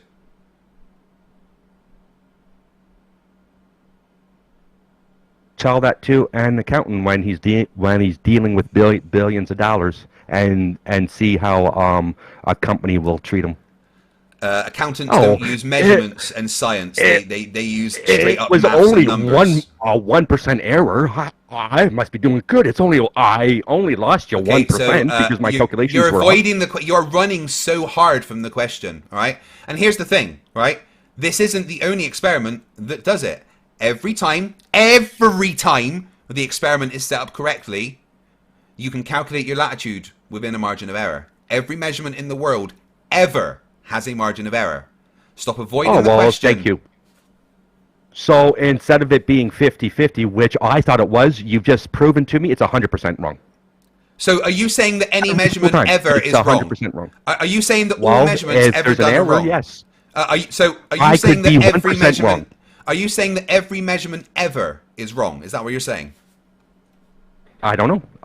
As I haven't checked to Every see measurement, the errors. right? Okay, this is a fact. Every measurement in the world that's ever been done has a margin of error. It's just how it is. Well, then it's not. It doesn't mean they're wrong. It means they can be slightly less accurate. And what we do is in science, we develop more and more accurate ways to test it. This has a margin of error of less than 1%. But if you go to mctoon.net/spin, there's many experiments that have margins of error that are thousands of times less than that. But every measurement ever done, ever, has a margin of error. So is your claim, and this is a yes or no question, is your claim that every measurement done is wrong? Yes. Right, so we can't measure anything then, according to you. Well, not as accurate as you're trying to portray it. No. So if we get a measurement that's within 1/1,000,000% of a margin of error, is that not good enough for you? How much? Within 1/1,000,000% of a margin of error. Is that acceptable? It depends On on what you're trying to measure. So what's an acceptable margin of error in a Foucault's pendulum experiment? Let's get your standard of evidence, shall we? Because you avoided the question like a big boy running away. So let's try and get your what? Yeah, you did. You avoided the question. So what is your standard of evidence? You told me it was a 1% error, and I told less you than a 1% margin of error. That's not wrong. It's wrong. You don't know what measurements mean, obviously. But anyway, let's get your standard of evidence. So in the Foucault's pendulum experiment, what percentage of a margin of error is acceptable? I am not sure. Now, I'm not a scientist, so I can't tell you right, what you don't know. I would argue. You don't know, but you think that's not acceptable. No, not for what evidence experiment. Do you have what evidence do you have that that's not an acceptable margin of error? You're just making stuff up. Like what? What am I making up? That there was an error in the calculation? You're making up that that's not an acceptable margin of error. That they didn't take into consideration what is an acceptable margin of error? One? Answer the question. Stop being a coward and running away. What's an acceptable margin of error? I don't know. It depends on then if you don't know, equation. It depends on... No, I don't need to retract it. Yeah, you do. You don't know what science is. You don't know what measurements are. Having a margin of error doesn't make it wrong. All right? The fact is... No, it doesn't. It's a margin of error. That doesn't make it wrong. Every measurement ever has a margin of error, right? If you went to court because there's a speeding ticket, right? There's a margin of error that they will use with the radar gun, because the radar gun isn't going to be 100% absolutely accurate, but you can still get fucking fined for going too fast, as long as, you know, that margin of error is taken into account. And this margin of error was less than 1%. And within less than 1%, he managed to accurately calculate his latitude on Earth. How did that happen if the Earth is flat and stationary? Well, how did he get any measurement? About fines. How did he get fines any measurement at all? How did he get But, any measurement at all? How did how did the pendulum move in a clockwise fashion? Why did that happen specifically if the Earth is flat and stationary? So how did the pendulum move in a clockwise... what was that question? The pendulum, right? The drift of the pendulum was in a clockwise fashion. So this is it straight, right? And then the drift goes clockwise. So you can see... how did the pendulum swing in a clockwise direction and still get it wrong? I don't know. It didn't get it wrong. No, a 1% error. Less than a 1% error. Less than a 1% error. It doesn't matter. It's like still wrong. It's less than 1/3 of a percent actually.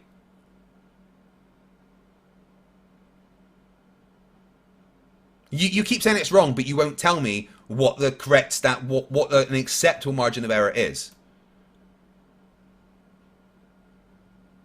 It's like 0.3%. When I say less than 1%, it's like less than 1/3 of a percent of a margin of error.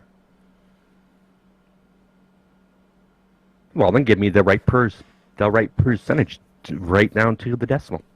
Because at right now you said less than 1%, so it's still a margin of error. Is 0.3 less than 1? Is 0.3 less than 1? Yes, it is. I'm sorry that you aren't very good at maths.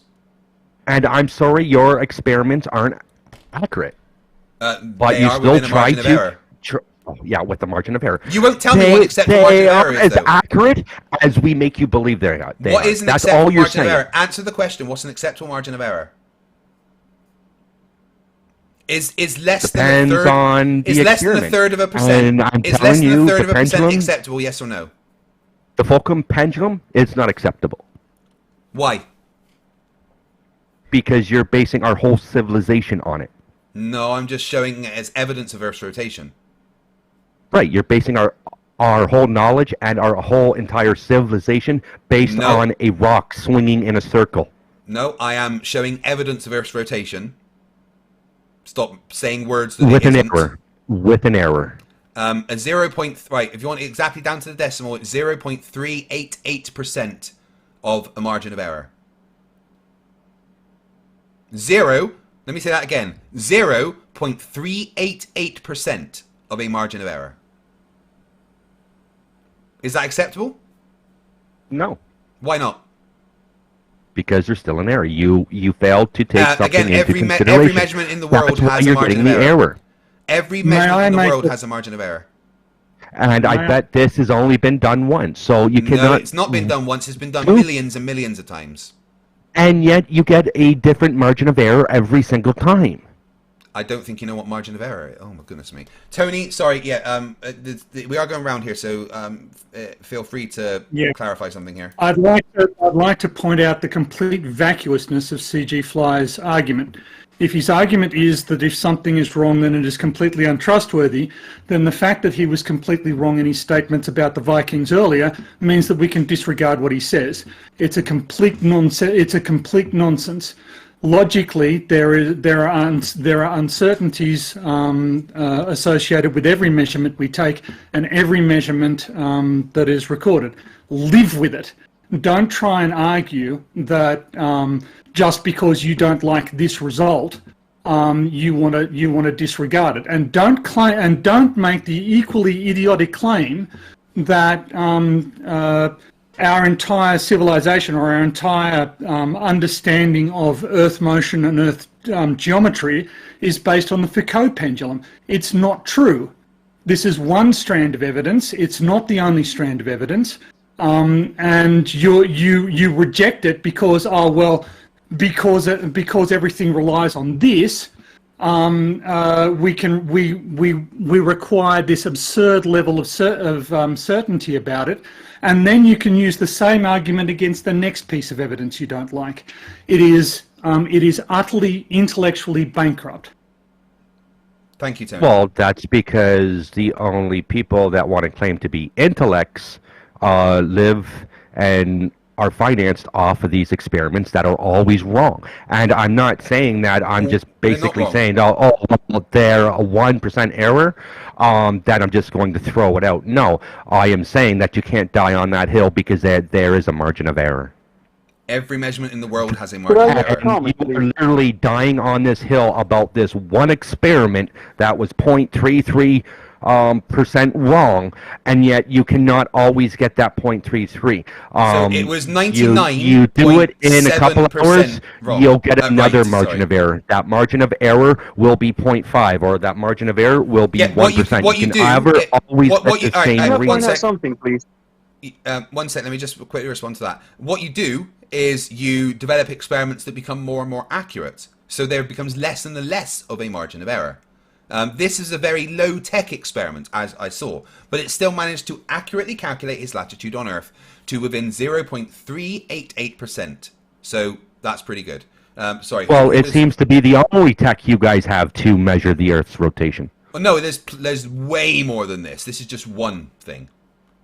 Someone wanted to clarify something. Oh, thank you.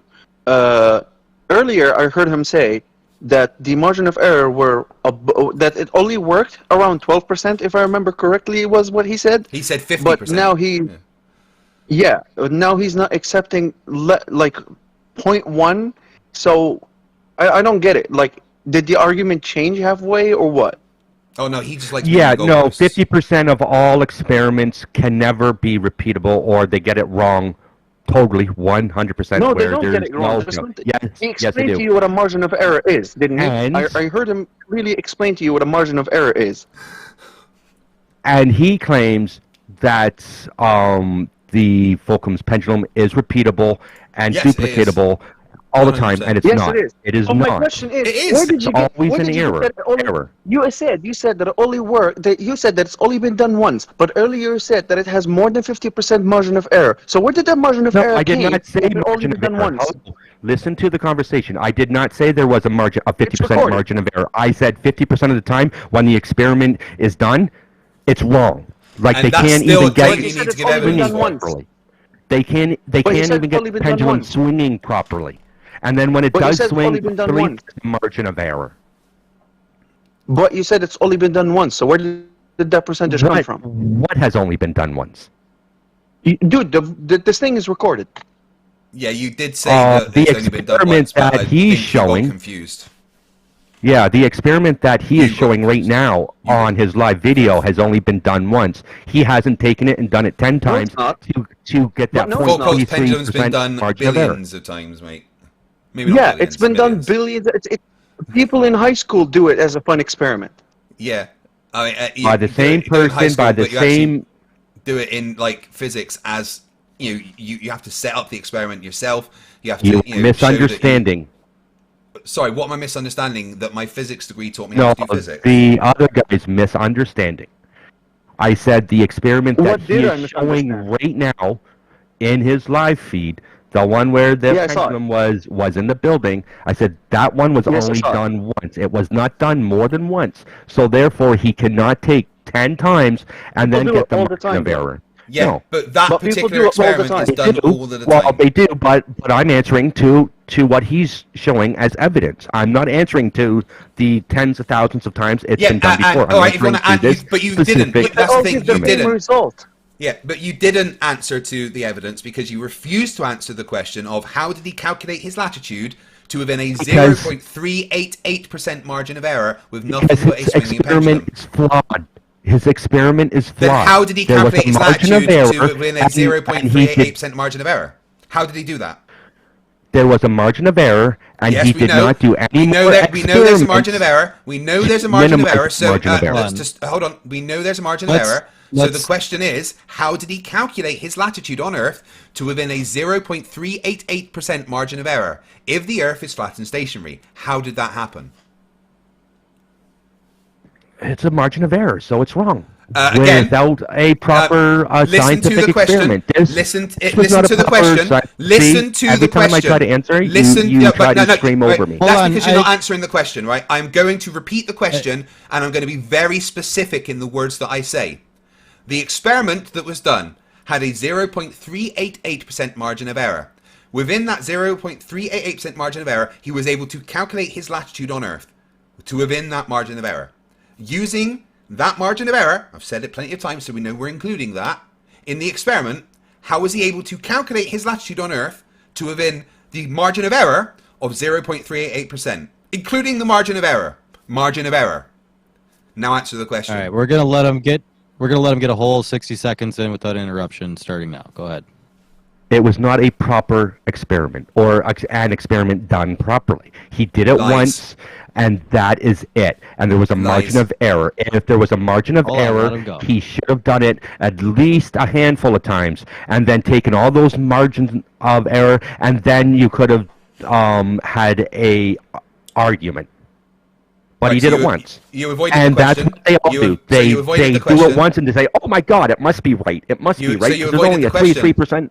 So you No, I avoided the didn't. question. Yeah. So I'm going to ask the question again. Maybe open your ears and listen, right? Because we are including that margin of error, right?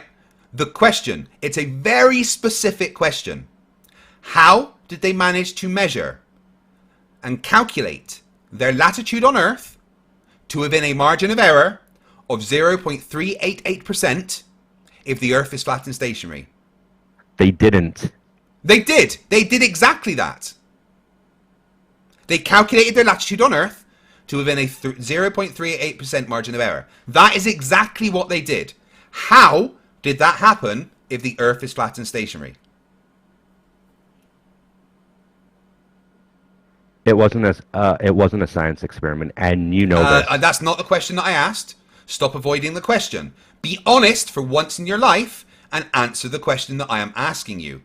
How did they manage to calculate their latitude on Earth to within a margin of error of 0.388% if the Earth is flat and stationary?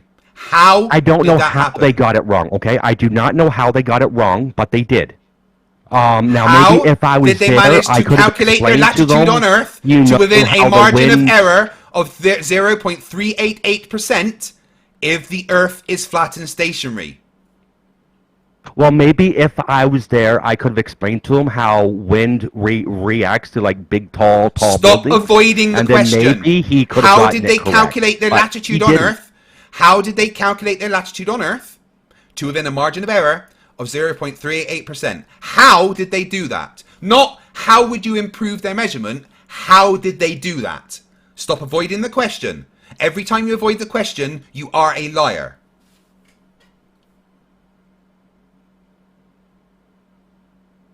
I'm going to keep pushing this So- until you answer. No, I have actually answered your, No, you your haven't. question. No, It's you just keep- not the you keep question avoiding that the you want to answer. hear because it's No, an you're answering argument a you different can't question. refute. You are answering a different question, right? Okay, I'm so gonna, I'm where's gonna, I'm the gonna ask it evidence once of more. the I'm latitude gonna ask it. I'm gonna calculation? ask it once more. Hold on. Right? No, hold on. I think he's asking a clarifying question right now.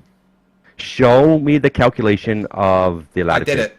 I already have several Show it out. times. Show it out. I've already Put done it that. on the video. Show it. I already have. And then I've talked you through it already. Right? no, you haven't. Yes, I have. You've just shown me. I talked you through it concrete already. ball I've drawing talked you green through lines. it. Hey, I've talked you through it already. It's not my fault that you admitted you didn't pay attention. That's your problem, not mine. All right? No. Yeah. No, you showed something for about 20 seconds and then you started rampaging again. I explained exactly how it worked, the measurement that he got, and how he used that to calculate his latitude on Earth. I have talked through it. It is not my fault if you did not pay attention. Right, you have talked through it, but you haven't shown the evidence through it. I literally have. By This what, is the telling us? evidence. No, little green lines of paint on a piece of paper is not evidence. This is Where's the evidence. the math? I've shown it. I went through every side of the And math. I have this shown is paper every bit and of the ink, math. or what is that? Paint or ink or I something? already told you. Did they I already told calculate you. the bleed I out? already told you. I already told you what it is. It's not my fault if you didn't listen. So Right? then you got I'm bleed showing out it. on paper. I'm showing it on screen right this now. is I am showing it on such an screen right now. absurd- Here is the maths, so you can't say that I haven't shown you, right? And once it's finished showing, I'm going to ask the question again. And if you avoid the question again, you lose the debate. There we go. Right, that's how he did it. Okay? So, here's the question again, and I want you to open your ears Well, and that wasn't listen. showing nothing. That just showed numbers. That's what you asked just for. That was showed the maths. That was the maths. It's not my fault if you didn't understand it. That's exactly what you asked for. Now shut your mouth and listen to what I'm saying. No, This is you very didn't. important. You Again, I've asked you showed to be me a quiet. couple hours for 2 seconds. It's not my fault if you didn't pay dividing attention. hours. Again, it's not my Oh, fault I if was you didn't paying pay attention. attention. I was Clearly watching not. Now shut up and this- listen to the this question. rock Shut up and paint listen green to the lines. question. Shut up and listen to the question, all right? The question, very specific question, all right? How did the person in this experiment, the gentleman physicist, manage to calculate his latitude on Earth to within a margin of error of 0.388%? All right, we're You are including that. literally taking his word. I'll let you know when you can talk. All right, I'm Ooh, gonna. really? Yeah, I will give you permission to talk when I'm done. All right. Oh, So- nice. Yeah. So Hold on. Let's get a question out and then let him answer it without interrupting. So. Right. So again, how did he calculate his latitude on Earth to within a margin of error of 0.388%? How did that happen if the Earth is flat and stationary? We've included the margin of error in the question, so you can't ignore the question because it has a margin of error. We're including that. How did he calculate his latitude on Earth to within the margin of error that he got if the Earth is flat and stationary? That's the question. Answer the question. Well, because you are literally taking his word that it's accurate to his latitude. You haven't shown where he is, where the pendulum is, or So you're just nothing like claiming that. he's a liar. So you're just claiming he's a liar. Well, he could be falsifying. So you're just claiming he's a liar. Got any evidence of that? There's lots of liars in this world. Have you got any evidence that this person is lying about his latitude? Because just saying Well, that somebody's maybe- a liar is not well- what you've literally nuttered. If it was you, okay, Nuh-uh. I That's what might you've done. I might All say, you've done is go, okay, well, nuh-uh. I know this person, I've talked to them, and I don't see him as being a liar, but all you're doing is taking a video off of YouTube of some guy saying there's an Doing it experiment in a repeatable experiment, right? like I've got lots of videos of Bigfoot, so does that mean there's a Bigfoot? Like I've got lots of You don't videos have any of you don't people have any lying about videos. everything. Like, so... Right. So you're committing so many fallacies right now. It's stupid. No, I'm You not. have avoided the question so hard. It just shows that you're cowardly, That's all. Where is the evidence Here. that he is at the exact latitude that pendulum said he was at? What you're doing now is you're moving the goalposts and you're asking for evidence of the evidence. All right, that's not how this works. You don't get to say I don't believe that. No, shut up. I'm talking because you're being very disrespectful right now. You don't get to just say no. I don't believe it. You need to prove to me that it's true. Otherwise, I'm not accepting that data. Because you could do that about any fucking scientific paper in the world. You just go, well, how do I know that they're not lying? No, I don't care if you mistrust people. That's your fucking hang-up, all right? You don't get to just say, so I'm still talking, shut your fucking mouth. You don't get to just say that somebody is a liar because you don't like the evidence it provides. Stop committing the genetic fallacy and attacking the person instead of the evidence provided. Be a man. Don't be a fucking coward and answer the question. No, I'm not saying that he's lying. Be a man and answer the fucking question. I am saying... Be a man and answer the question. I'm going to keep pressing until you answer the... No. We're not going on until he answers the question. So Craig, you are constantly interrupting him, and you are asserting yourself as the moderator of the discussion. And you actually need to slow down and let the moderator do his job. And you actually, you are correct in being unhappy with the way your questions are being answered, but you also need to have faith that the audience can see what's happening when he answers his questions. So but I'm pushing this on purpose because I'm not letting this go until he answers the question because I'm highlighting his dishonesty. Right. I just wanted to... Let's keep it respectful, though. Like, let's not be yelling at each other. Like, let's do this for a little bit longer. We could push it over to an open discussion. Hold on one sec. To be respectful, if we were to be respectful in this debate, he would actually answer my question. He is being very disrespectful by refusing to answer my question.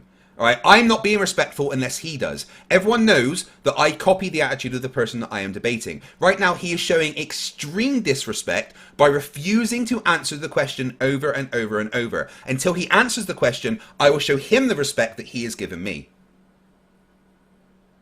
So the evidence in the video lacks evidence, and that is what I'm saying. No, you don't get to ask for evidence of the evidence. He doesn't. No, yes, no, you don't.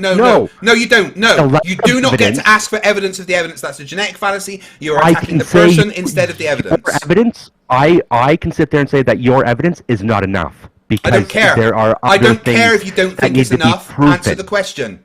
I don't care. That's what science does. I don't care if you don't think it's enough. There is countless examples of Foucault's pendulum working. This is one example we're talking about. You are being extremely disrespectful by refusing to answer the question. Stop it. Be a man. Answer the fucking question. When he shows his actual latitude and where he is, his actual location. No, you don't get to ask for evidence of the evidence. Video, no, you do not get to ask for evidence of the evidence. You can sit there and say, okay. No, you do not get to ask for evidence of the evidence. No, he was correct. No, you do not get to ask for evidence of the evidence. No, hold on. Right. If this isn't going to be answered, like, let's not just keep on the same question. If he's not answering it the way you want it, you're just going to have to take that. I'm sorry. I just want him to answer it. He hasn't answered it at all. I'm not moving on until he answers the question. Okay, Craig, you come on here and you've agreed to have a moderator, and you need to listen to the moderator. Please. I know, but I'm not moving on until he answers the question. Simple as that. No. So how would you like me to answer the question? I would like you to explain to me how that is possible if the Earth is flat and stationary, because that is the question I've asked you many times. Well, we don't know if it's possible because we don't know his actual location.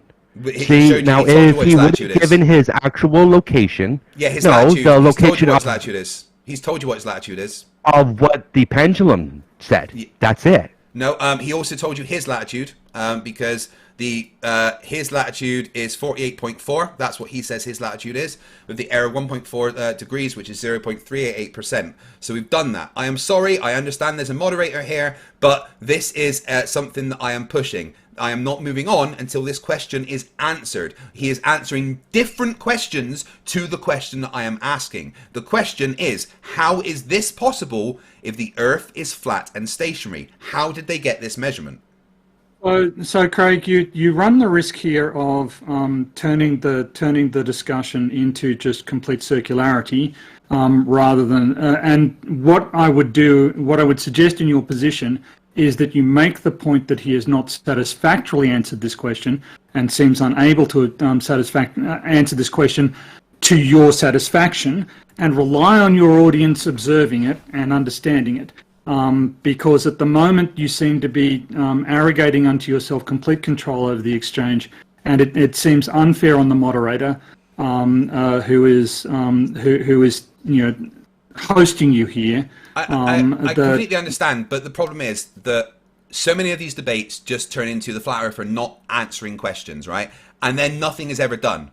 So I am in the position where I will push for answers until they actually at least attempt to answer my question. The thing is, it's not that he's unsatisfactorily answered the question. He hasn't even attempted to answer the question. He has avoided it categorically. Yes, all I want him to do is just give one attempt to answer the question, and then we can move on. Yes. And I think that's a perfectly acceptable thing to ask. He hasn't. That's my answer. He hasn't, because he's failed to show any evidence to where he is, to anything except for that. Oh, I'm here, and it's He's told you what his attitude is. I error. don't care if you don't believe it. Answer the question.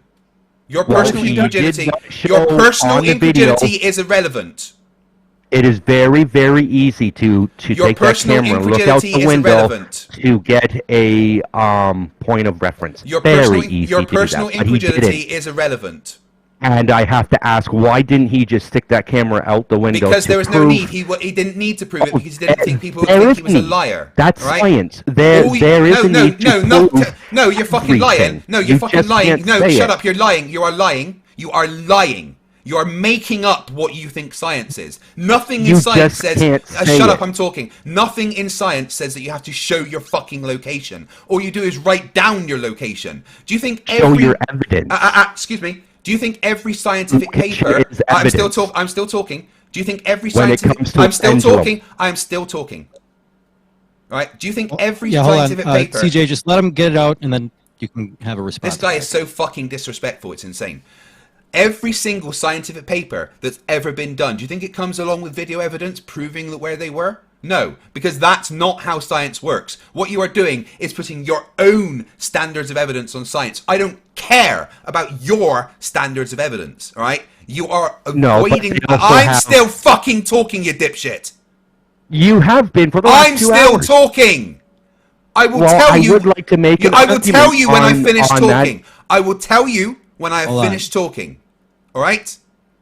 All you are doing is denying measurements because you don't believe them. Your personal incredulity is irrelevant. You are disrespectful if you do not directly answer my question. I don't care if you don't believe that that is where he is. That is not the question. The question isn't whether you think that this is true or not. The question is, how did they get this measurement if the Earth is flat and stationary? Be a fucking man and answer the question. Well, first argument would be, yes, they do require evidence, and in today's technology, Right, okay, yes, right, video you refuse evidence. to answer it, we can move on. No, we're does done. help. No, we're done. You refuse to answer the back question. then- If you're not answering the back then, question, they if you're not answering the used to- question, you don't. No, No, hold stop. on. No, if he's not answering the question, then he's you not should- getting to no, tell let the him- story. Craig, Well, Craig. if it's not what you like, that's fine. But let him answer, and then we'll move on to But something he didn't answer else, my or question. we'll He's open it up to answering a open discussion. different question. Well, Why is that? Why, Yes, as the Craig, moderator, that's fine, but hold he's on, gonna one have second. to- As the moderator, why aren't you calling him out for not answering my question? Craig, sometimes in well, life, here as adults, you need to accept that you don't always get what you want. Okay? You wanted an answer, you're not going to get it. You need to be quiet and you have dominated the conversation objectively. CJ doesn't get the opportunity to respond, and Demon Stride is far too polite to interrupt you in the way that I am. But you need to just calm down a little bit. We can all see that what CJ is doing, and it's all right. He's doing the typical Flerf thing. I'm just trying to not let him. That's all. But you're not going to realistically, you've been in enough flat Earth debates to know that you're not actually going to convert this guy, right? Oh, I don't care about converting him. I just wanted to answer a question. Let's not interrupt him consistently, because you go on for you spend a couple of minutes explaining your point, explaining why you're upset, explaining what you want, and then basically as soon as CJ Fly, and he is introducing spurious objections, but he's allowed to speak. He's allowed to say what his position is and why he holds it. And even if you don't like it, you don't. Craig, smoke a bowl and calm down. Go smoke a bowl and calm down. Take a few deep breaths. Have a bowl. All right. Yeah. Just all right. Go ahead, CJ. Get your response out, whether Craig accepts it or not, and then we'll move on to the new topic, or we'll open it up. So yes, we do nowadays, because our technology allows us to have that video evidence. But back then, when we did not have video evidence, we had 3 or 4 scientists sitting there watching and verifying with the one performing the test. This is how we do science. It's not just one person making an argument and saying, oh, this is absolutely all true, because we know liars. We know there are people that falsify things in order to get credit for things that aren't actually real. It's life. This is life. And for you to sit there and tell and say that, oh, well, he gave us his location without looking out the window with his video to even give us a reference point, saying, oh yes, I am here. So we could have Googled it and said, well, there's this building, I know this building, so yeah, that's going to be correct. There's nothing there. He just says he's there, and then he says, this is the calculations I've calculated, so therefore it must be correct. And it's only with the 0.33% margin. I'm going to say one more thing, and then we can move on. All right, from this. All right, I've pushed this on purpose, right? Because I wanted to show what Flerfs do. I understand that it may have not been palatable, but I did this for a very specific reason, and the Flerfs did exactly what I wanted them to. So, but the fact is, you're wrong. There is at least 5 people in that room with him. You are making up your own standards of what science should be by demanding that science shows you that they're at a particular location. You can read countless scientific literatures that don't have videos attached to them. It just will show the locations of things that they're doing, with data. Nothing about science says that they have to stick a camera out the window to prove where they are, because science doesn't think that there's going to be morons going, I don't believe him, he could be lying. There was 4 to 5 people in that room, all right? So there was people watching it. Your objections to it are simply you trying to avoid answering the question, right? I apologize for dominating the conversation there, Demonstrate. But I just wanted them to at least attempt to answer the question, right? And it's a very important I answered thing. it. No, not once. Not even slightly did you answer the question. You avoided it every single way. Do we have But I'm happy. Do we have another topic? Maybe you guys would like to debate about. Well, that was my prompt. Yeah, that was my prompt. All right. The evidence for the rotation of the Earth. He completely and utterly failed in every way to refute it in any way. So are you showing me a video of a rock swinging with those so, apparent 5 people? We didn't see any 5 people. We can move on. We didn't get to see their accreditations. We didn't get to see nothing but a rock swinging and a couple calculations where he said he was. Making up things so that you won't accept it's not evidence. Yeah, this is not evidence. It is evidence. No, it is not. I don't care if you don't think it's evidence. You can claim it to be evidence, moderator, but it's actually not evidence. All right, moderator. All right. Can we ask the moderator? Is that evidence? Yes or no, moderator? Is what evidence? What I've shown. Not having evidence. No, what I've shown, the pendulum, does that count as evidence for the rotation of the Earth, yes or no? All right, so as objective, I would say if that were true, that would comport with the globe model.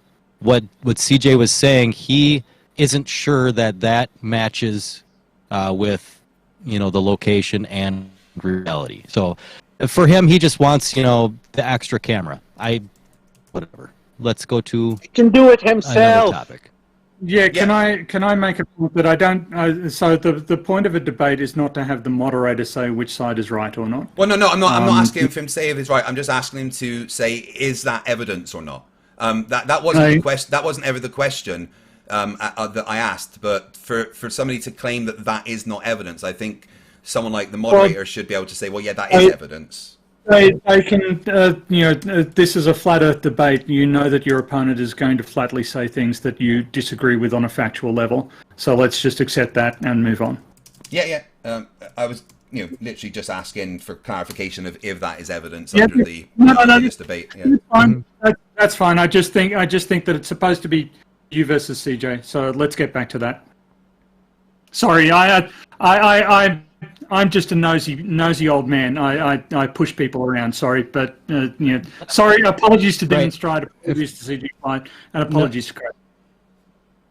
No worries. It's a bumpy first date for us all. So, what's the next topic y'all would like to argue about?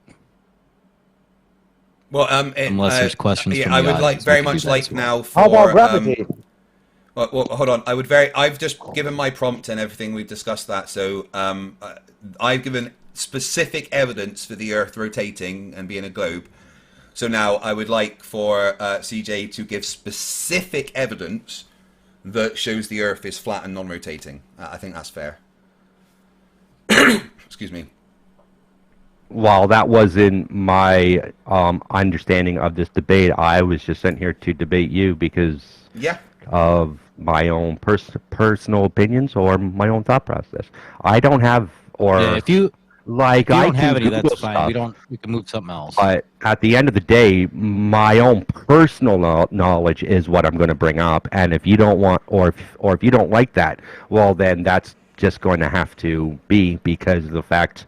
But everything I say, I can get quotes for it, or I can go on Google and Google it because I do have eidetic memories. Right. So I don't want to straw man you here. Let me rephrase this question. Yeah, let me rephrase the question to you. What is your current understanding of either the rotation or the non-rotation of the world we live on? To CJ. Oh, well, I look outside, so that's my only evidence that is good enough. I don't need somebody telling me what I live on because I can actually see for myself and think for myself without reading a book from like 1,000 years ago. But what about the audience also? Hold on, Haas. Let's wait till we open it up. I'm confused. Well, So I don't want to straw man you. It is going to be open soon, so anybody can ask me questions as soon as it's open, and I can give my opinion. But to bring out evidence like I don't got what you guys have is a multi-billion-dollar industry trying to trick everybody into believing certain things because they want to keep the money going round, right? Right, I just want to. I don't want to straw man you here again. So I just really want to clarify. Are you telling me you don't have any evidence for the Earth being flat and stationary? Well, what kind of evidence would you like? Evidence. Like I would like some evidence. What evidence? I can take a picture outside. And how is that evidence of the Earth being flat and stationary? Evidence. Well, how is a picture outside evidence of the Earth being flat and stationary? In what way? Well, how is a video of a ball swinging back and forth evidence without any because it matches the globe thing predictions. Involved in it. But I don't understand. Mine is an experiment that matches the globe predictions, right? You've just said I look outside. In what way does looking outside show that the Earth is flat? I'm confused. Explain By your this for own me. perception. I don't need somebody to tell me what I see. I don't need somebody to tell me what I hear, what I feel, But what I'm I smell. Confused. I don't need that stuff. You do. I'm confused though. How does looking out the window show you that the Earth is flat? Apparently, In what sometimes you need validation. way? Right. Okay. I'm confused. In what way does looking out the window show you that the Earth is flat?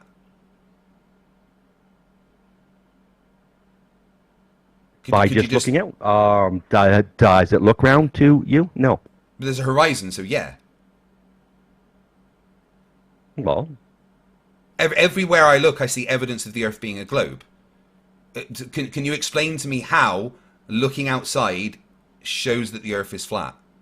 Where I look, I see evidence of the Earth being a globe.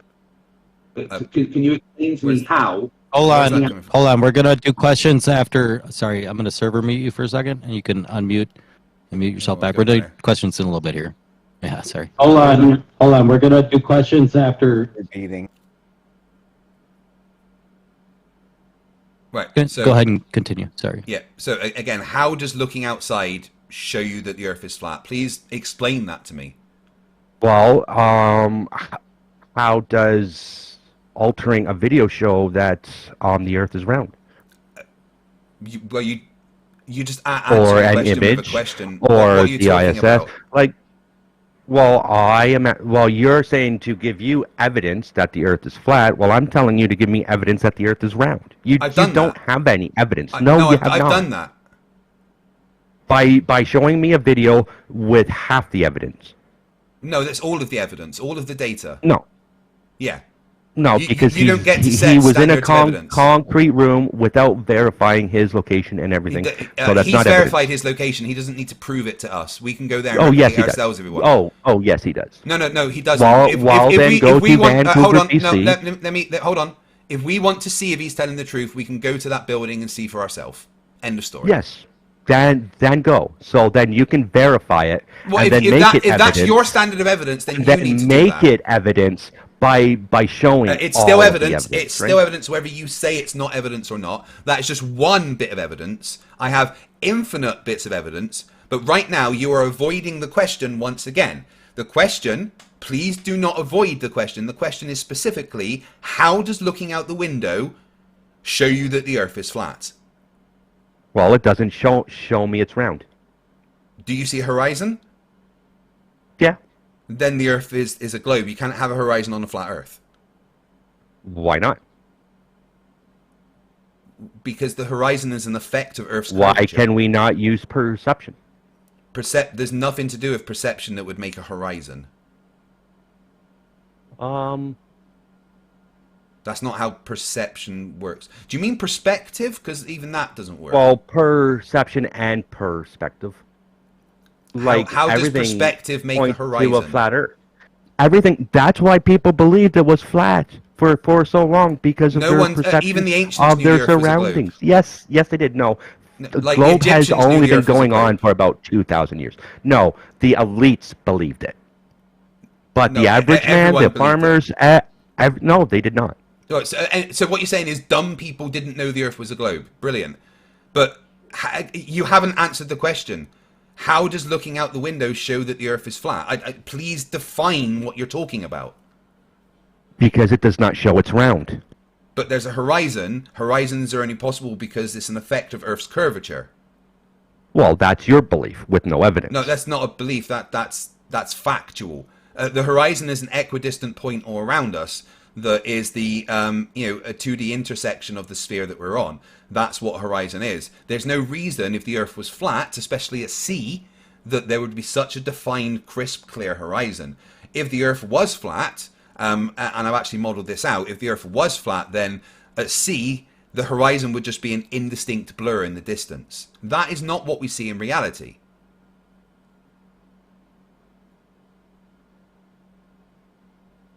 The horizon would be an indistinct blur.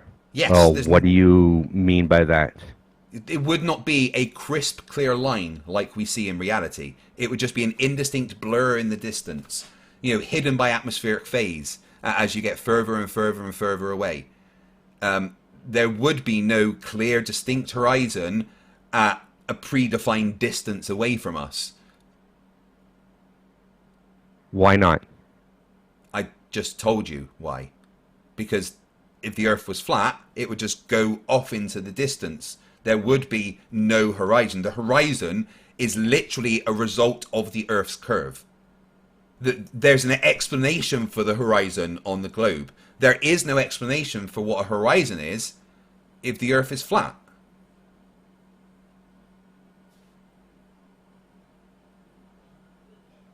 Well, to me, your argument makes no sense because you only say what you want to say. So you don't show me evidence to it. You just say, the horizon can't be there because, or on a flat plane because that's just how things work. Well, I it's not explained just to you how why. things work. There's no evidence to it. If the Earth is flat, then at sea it's just going to be going off into the distance, right? And it goes off into the distance. But it doesn't, because we can see ships come over the horizon funnel first. We can see buildings. No, we don't. And excuse me. Sorry. And our technology is proving that wrong now. Wait for another 50 years. Our technology. Did you just say that you do not see ships come over the horizon funnel first? We do see it, but we know that is actually just our perspective. No. Because we can take cameras now and zoom in and then see that ship full. No, you cannot. Yes, we can. No, you really cannot. Let me get... And if you can't see it full, then it's limited to the zoom of the camera. So wait until we get cameras that can zoom even further. And then we will be able to see more. So it's only lack of technology. Let's look at this picture, which shows 3 ships. One 6.5 nautical miles away, one 7.7 nautical miles away, 9.9 nautical miles away. As the ships get further away, the bottoms of them have disappeared. There is still plenty of resolution to be able to see remainders of that ship. Like, if I go and zoom in on it, so you can see, there is plenty of resolution to be able to see parts of the ship. You can see the entire bridge. You can see the masts. You can even see the bit of the front. So there's nothing about perspective that means we shouldn't be able to see that entire ship if the Earth was flat. There's no reason why just the bottom of it should be hidden. And no amount of zooming in will bring that back over the horizon. Well, of course not, because there's a wave in front of it.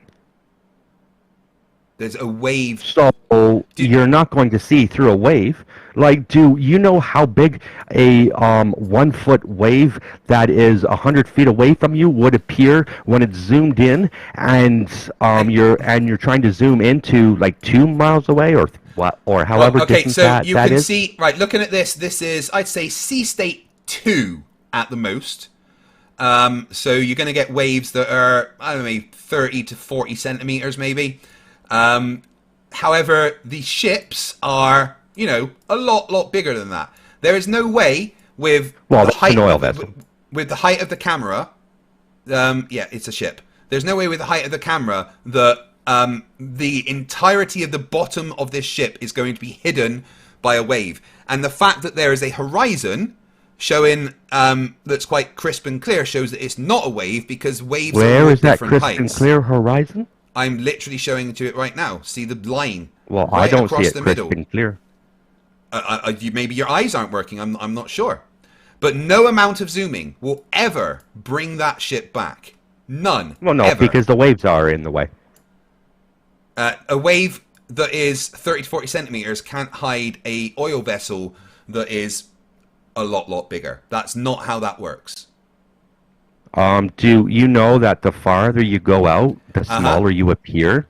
Yeah, that's... So the closer you are, the height of the camera bigger you appear, right? The height of the camera is above the height of the waves.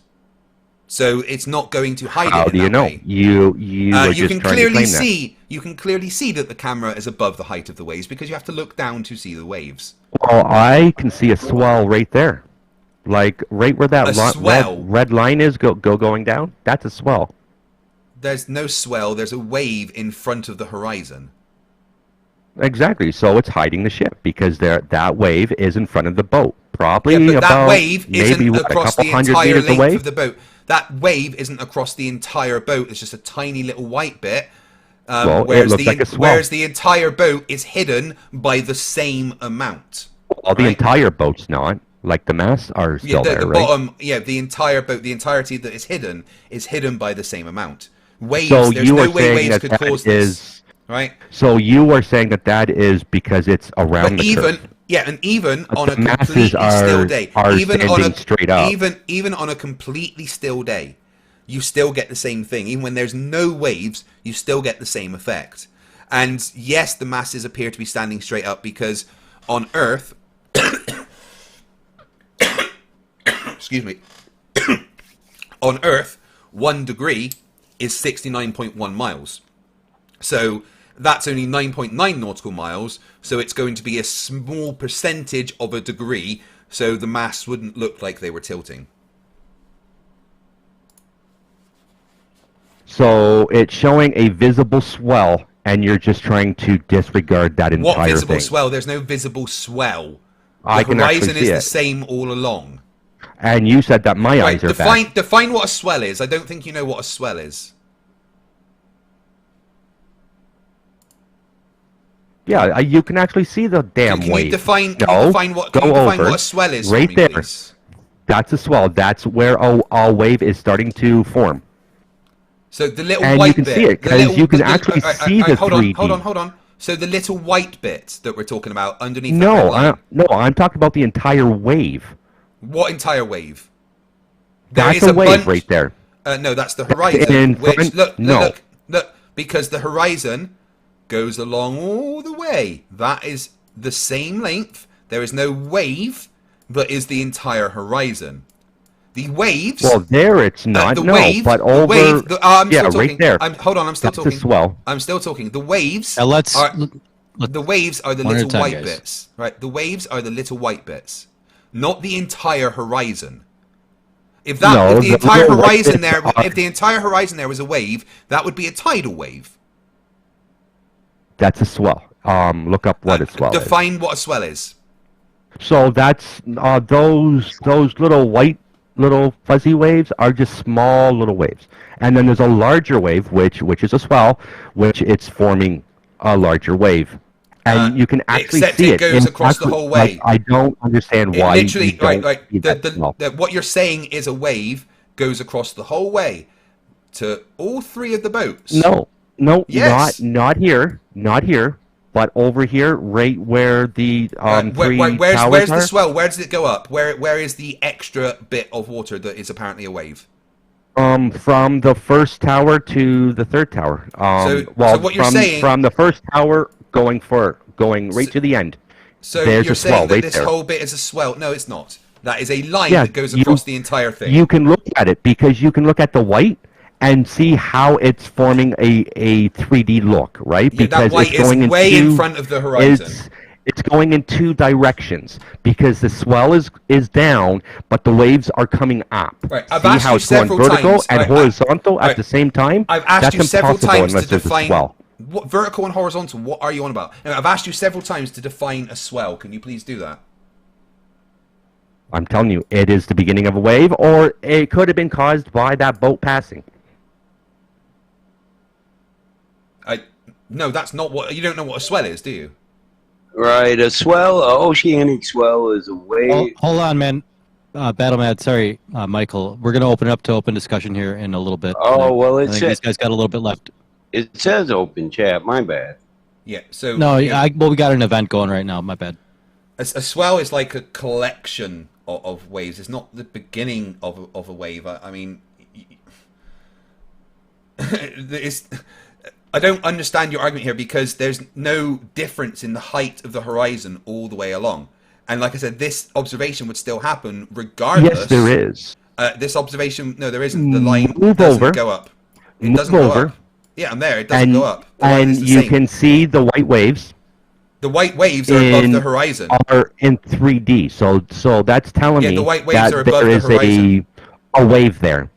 Yeah, the that white wave waves are is above going the horizon. higher. The white wave is above You- the horizon. The horizon is behind that white wave. Okay, do you see that white long wave on the bottom there?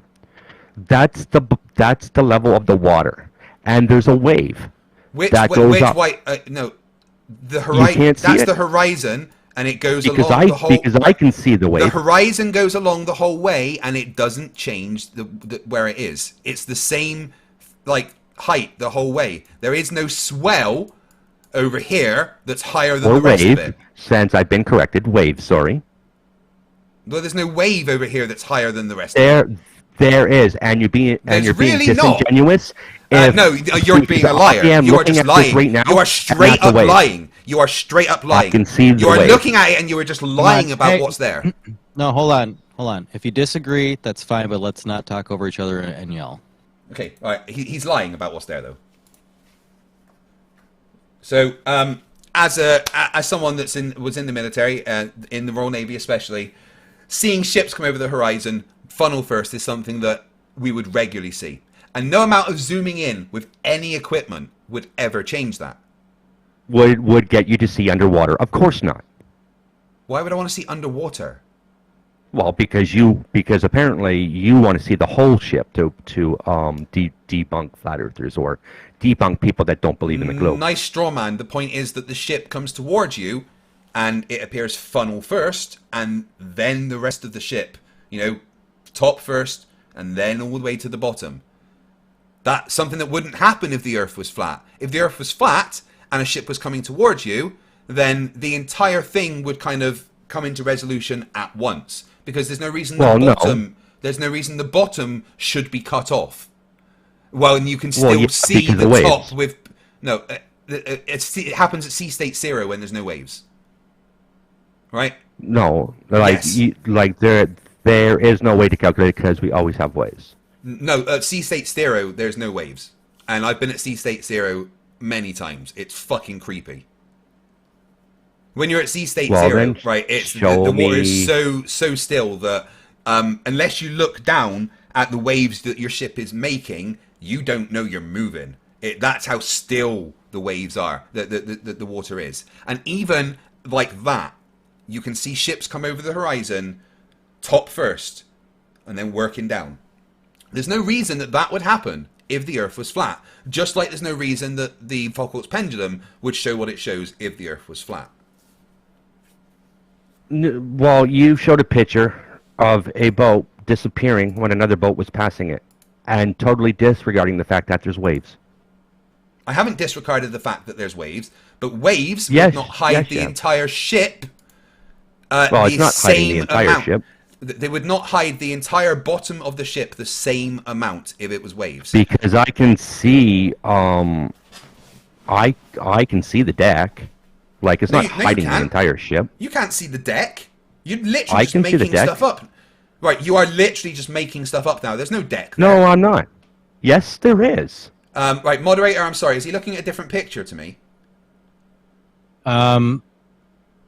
It's hard for me to see it, actually, from my end. So if he sees a deck, maybe you can ask him to describe what the deck looks like. Yeah, could you point out the deck to me, please? Send me a picture of it, and then I can outline it for you. But I see the deck.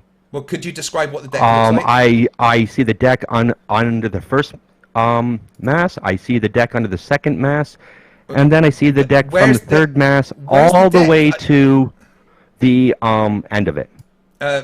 Right. This is what the deck looks like on these ships.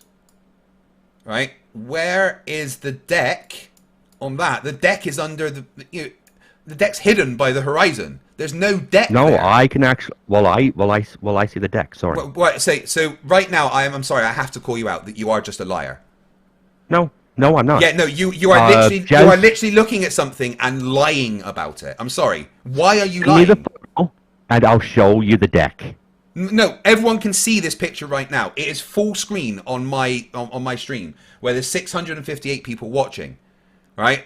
Right. So if you're able to take a screenshot, CJ, and maybe I don't know if you're able to, but you could maybe put a pinpoint what you think the deck is, or maybe we could try and I don't know if you're able to put there is literally pointers no on there. deck there.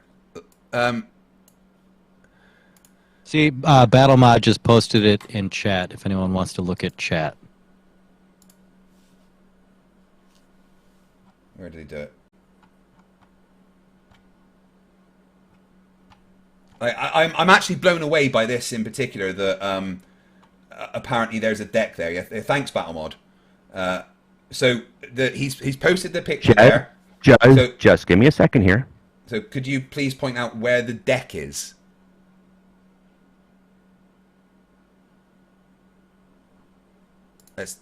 I'm honestly blown away by the fact that you're so blatantly lying about this. I would further make the point that it doesn't matter whether or not he can see a tiny sliver of deck or not. It's clear that a large portion of the vessel is obscured by waves. Yeah, I mean, Is it maybe time to open it up? Confused. Do you guys want? Should we open it up for maybe questions from everyone else? I don't know if you guys want to keep going. We can. Otherwise, I think there's some people here that want to get in. Sure, I would just. I mean, I'm so confused by what he's saying here. Like, I genuinely think he's looking at a different picture. It's clear that there's no deck in that picture. You know, I don't understand why he would so blatantly lie about something. It makes no sense to me. That is deck.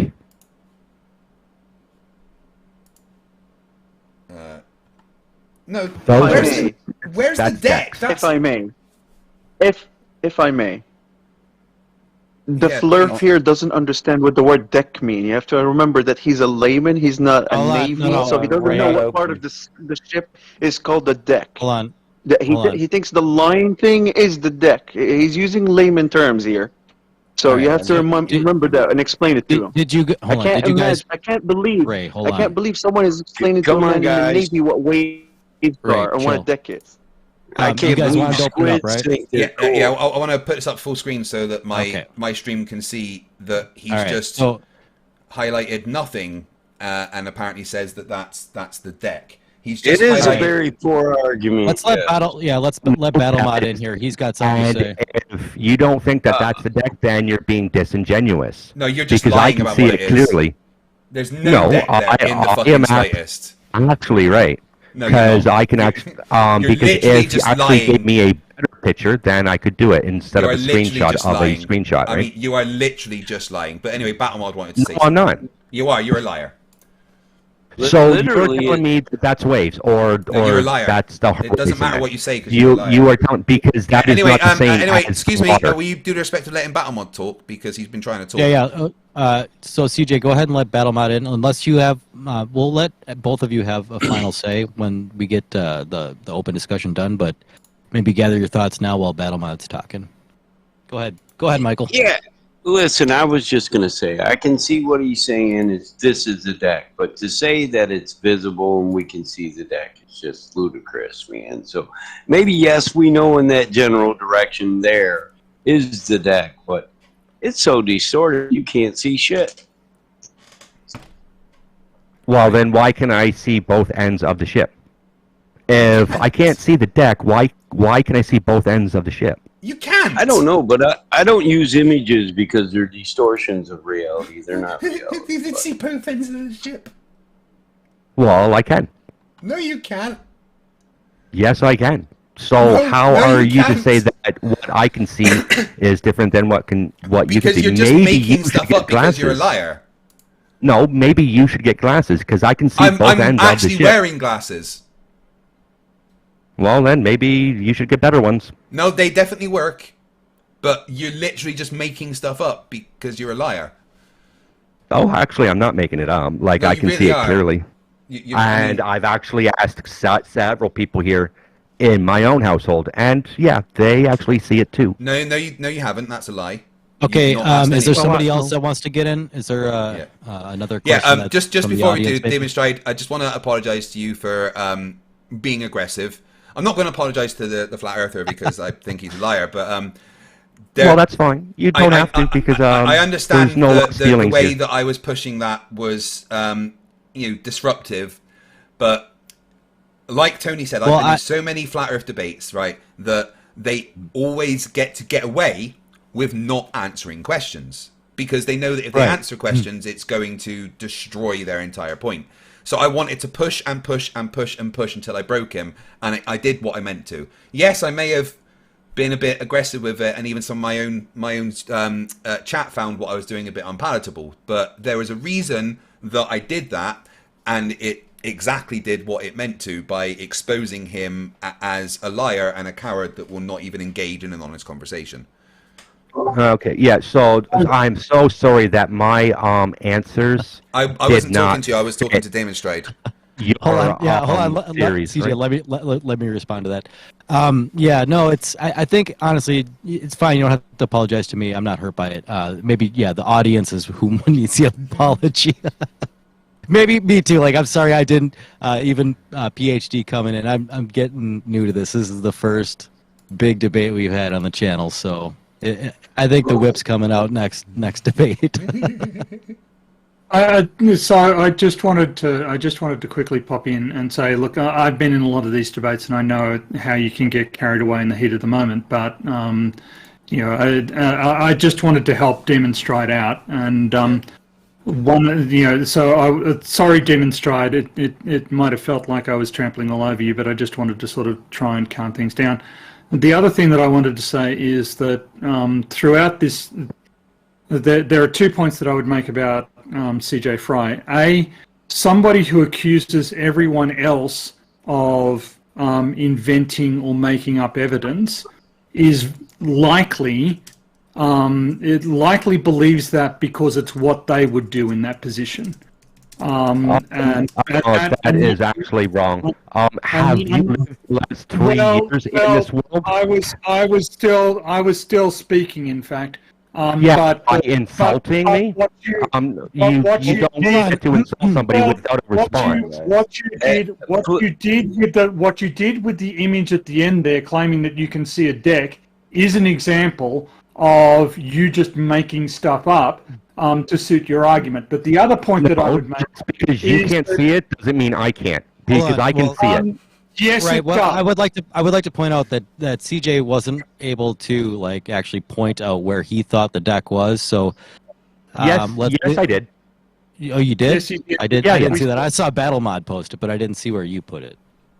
So I guess maybe we leave that up to the audience. So let's leave it up to the audience. But as an audience member, this confirms my hypothesis of you. But I did have another point to make, which was the argument about the sunstones and the Vikings.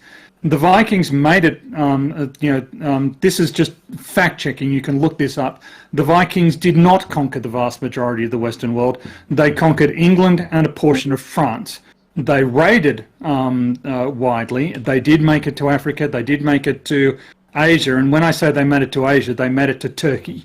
So they didn't make it to China, they didn't make it to India, they didn't make it to Australia, they didn't make it to Indonesia, they didn't make it to South Africa, they made it to North Africa. So the claims that you were making about how widely traveled and how vast the conquests of the Vikings were is just factually incorrect. And when actually they weren't, because you didn't hear. You claimed during the debate that you have an eidetic memory. This is certainly false. Did he? To get to the. And why don't you go back to the video? I am still speaking. The claim that we can reject the existence of sunstones because they're only in stories. And this was exactly the same argument that was used to cast skepticism on the Vikings making it to North America, until we found the archaeological site at Lanzo-Meadow, which demonstrated that, Vikings did have a settlement in North America. So we kept on saying, well, it's only in a saga, it's only a story. And we've learned to become we've shied away from saying that because we found archaeological evidence since the 60s that confirms that, they did make it there. So saying, there are, CJ Fly is correct in saying that there are persistent references in the sagas to sunstones, and the hypothesis is that they sort of rely on the polarization of the light so that you can see whether. But again, that's just a hypothesis. So I just wanted to lay out what the historical facts were in regard to that, because CJ Fly got a lot wrong. And and you're rambling, so I can respond to at least one of your incorrect statements about myself. Okay, so I said with the Vikings, they conquered and or settled the entire Western world that we know today. I specifically said they did not go into China or the Muslim countries. That's exactly Australia not what part of the Western world? Okay, and so that claim is bullshit. That claim is bullshit. No, it is not. Okay, did the Vikings invade Germany? No, they didn't. Did they invade Poland? No, they didn't. They invaded a small portion of France. Did they invade Spain? No, they didn't. Did they invade Italy? No, they didn't. Did they invade Switzerland, Portugal, Czechoslovakia, Slovenia, the Czech Republic? There are, just they invaded a tiny portion of Western Europe, and you claiming that they settled in the majority of the Western world is absolute bullshit. And there is not a historian nor an archaeologist alive who will agree with that statement. And you are lying again to somebody who knows vastly more on this subject than you do. That's fine. I mean, this could be another debate in itself. So maybe we set that aside. The Viking debate. You claim he's not in accordance with facts. He thinks he is. I know Deny and Lie here has a question he wants to get in about a thing that happened during the debate. So why don't we see what he has to say? You can go ahead and unmute yourself, Deny and Lie. He was just asking to talk in chat. Okay, I guess if he doesn't, somebody else can open up and ask a question. Did you mean me? Yep, I meant you. Your name is Deny. I'm sorry. Now. Yeah, I'm sorry I missed it. All right, Don, what's the difference between an error and margin of error? Oh, good question. Very good question. Dude, that's a genius question. Thank you. Yes, absolutely. It's a percentage of how wrong you are. Or how right you are. Sorry, I put that backwards. No. Margin of error is you're 99% correct, or it could be 99% correct, or whatever. He asked what the difference between a margin of error and an error is. Specifically, those two phrases. Well, an error is being wrong, totally 100%. Is it? Is an error being wrong 100%? Right. So you can't just be slightly wrong. Well, you're still wrong. Okay. Would you like the answer? Percentage in how wrong you are. All right, please, buddy. Would you like the answer, my friend? Yeah, please tell us. Okay, the answer, then what is it? Please tell us. Would you like the answer? Well, a margin of error is a measurement the people who made the tool, put in when we factor in its measurements. So we know a tool can be wrong by this percentage. The differences between that and an error is that making an error is that you do something wrong, but a margin of error is something we know is a flaw with the tool we're using. That's the difference. It's the same concept. Really? So now you're just trying to pull straws, right? No. Are you kidding me, dude? It's the same concept. No, it's not. So, yes, it is. A margin of error and error is it's wrong or you're wrong or whatever. Whatever you're measuring in the error is wrong. And if it's a margin you don't of understand. Error, a margin of error. No. We as human beings make tools. Yeah. When we make tools, we know they're not perfect because we as human beings are not perfect, and the world is not perfect. Yeah. You can never be 100% perfect on anything. So we, within the scientific community, because when people care about fucking integrity, what we do is that we take the tool and we understand that it has limitations, and we factor those limitations in its measurements. That's what a margin of error is. I'm sorry for my French, but Jesus Christ, dude, be honest for once. He can't. He did not state that the tool was in the margin of error. He stated that the pendulum experiment uses a tool, which is the pendulum, and that's where the margin of error is. Margin of error. He had a margin of error. He told you what the margin of error is and where it came from. He had a margin of error. The margin of error is what the tool gave us. The tool that made that measurement had a margin of error. He would have added that within the calculation to eliminate the tool's margin of error. How dishonest could you be, my friend? Jesus Christ. Could you be, my friend? How dishonest could you be? That's not being dishonest. Are you serious? If you have a tool that you know is 1% off, then when you do your little experiment, you're gonna add that 1% that tool. That's what a margin of error is. It's adding that bit. That last bit you just said. That's what a margin of error is. It's factoring in that margin of error, that little error at the end. You want it to add. That's literally what margin of error means. Then his calculation came out with a margin of error. Yeah, oh my God! Every calculation on the planet does that. Every calculation on the planet has one. Every calculation on the planet has one. That science is so wrong. Like, is it my fault that you guys are wrong? No, when you Flerfs do calculations, you don't factor in margin of error. Do you use tools to send it to you by God or something? Hey, could you guys go one at a time, please? It's not very. I'm sorry, but listen. When I'm talking and moderating, really isn't the time to speak. So when in a civil conversation, when one guy is talking, another guy, has demeanor and decor, and they let the other person speak. So you guys are stuck. I have another question. You guys are stuck on this margin of error, and it's basically saying we have error within the tolerance, or it's minimal. It's minuscule. Yeah. You're saying it's not minuscule. It's still an error. Yes, it's an error, but it's acceptable in the process. Well, that's the whole problem, isn't it? We just went over the definition of error and margin of error, and you guys are still claiming that there's an error made instead of accepting the margin of error. So you guys are in fact in error. No, listen, don't say you guys while I'm clarifying the point. You didn't even let me finish. So the point is that it's an acceptable tolerance. It's within an acceptable tolerance.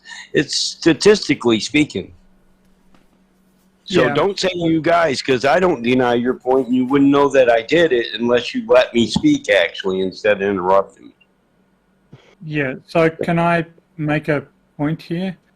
What would normally be done here is that you would assign margins of error to the angle that had been propagated, that was subscribed by the pendulum.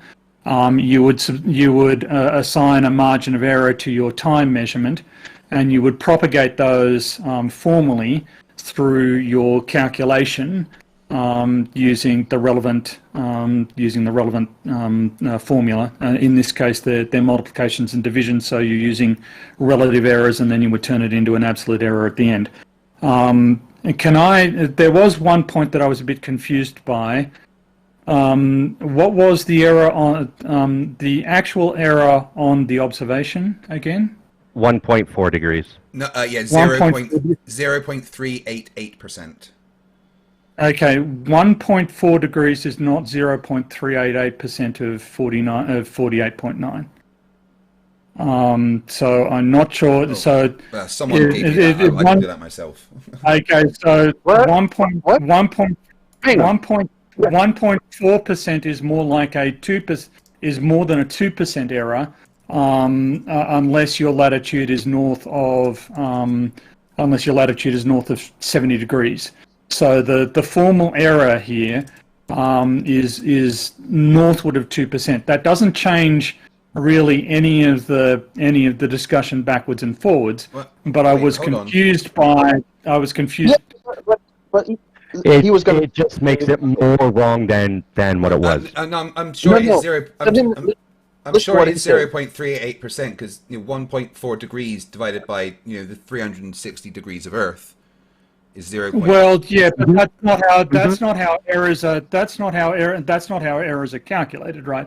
They're calculated on the relative to the value. That's not relative errors are calculated as a percentage of the value obtained, not as a percentage of the range. If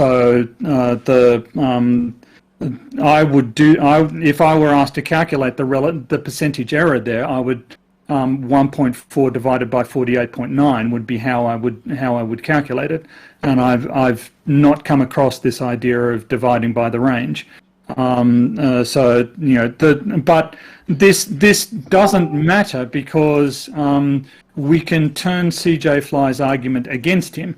If anything with an error is can be completely dismissed, then CJ Fly can be completely dismissed because of the demonstrable errors he made during the debate. So when you are using language, there is error and uncertainty involved in that. When you're doing when you're doing measurements, there is error and uncertainty associated with that. The fact that every result we have, everything we do, everything we think has margins of error associated with it doesn't make it free to assert that reality is other than we observe. And that's precisely what CJ Fly is doing. He's saying, well, no, it is not. Therefore I can believe what I want.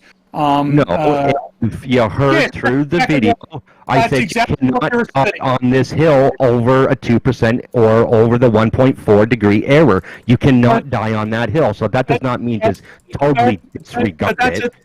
That's a false syllogism. That's an invalid syllogism because the fact the geometry of Earth does not live or die on that hill. This is one of the pieces of evidence that we have for the shape of the Earth. We have satellite laser ranging. We have very long baseline interferometry. We have global navigation satellite systems. We have geodetic surveying. We have the results from seismology.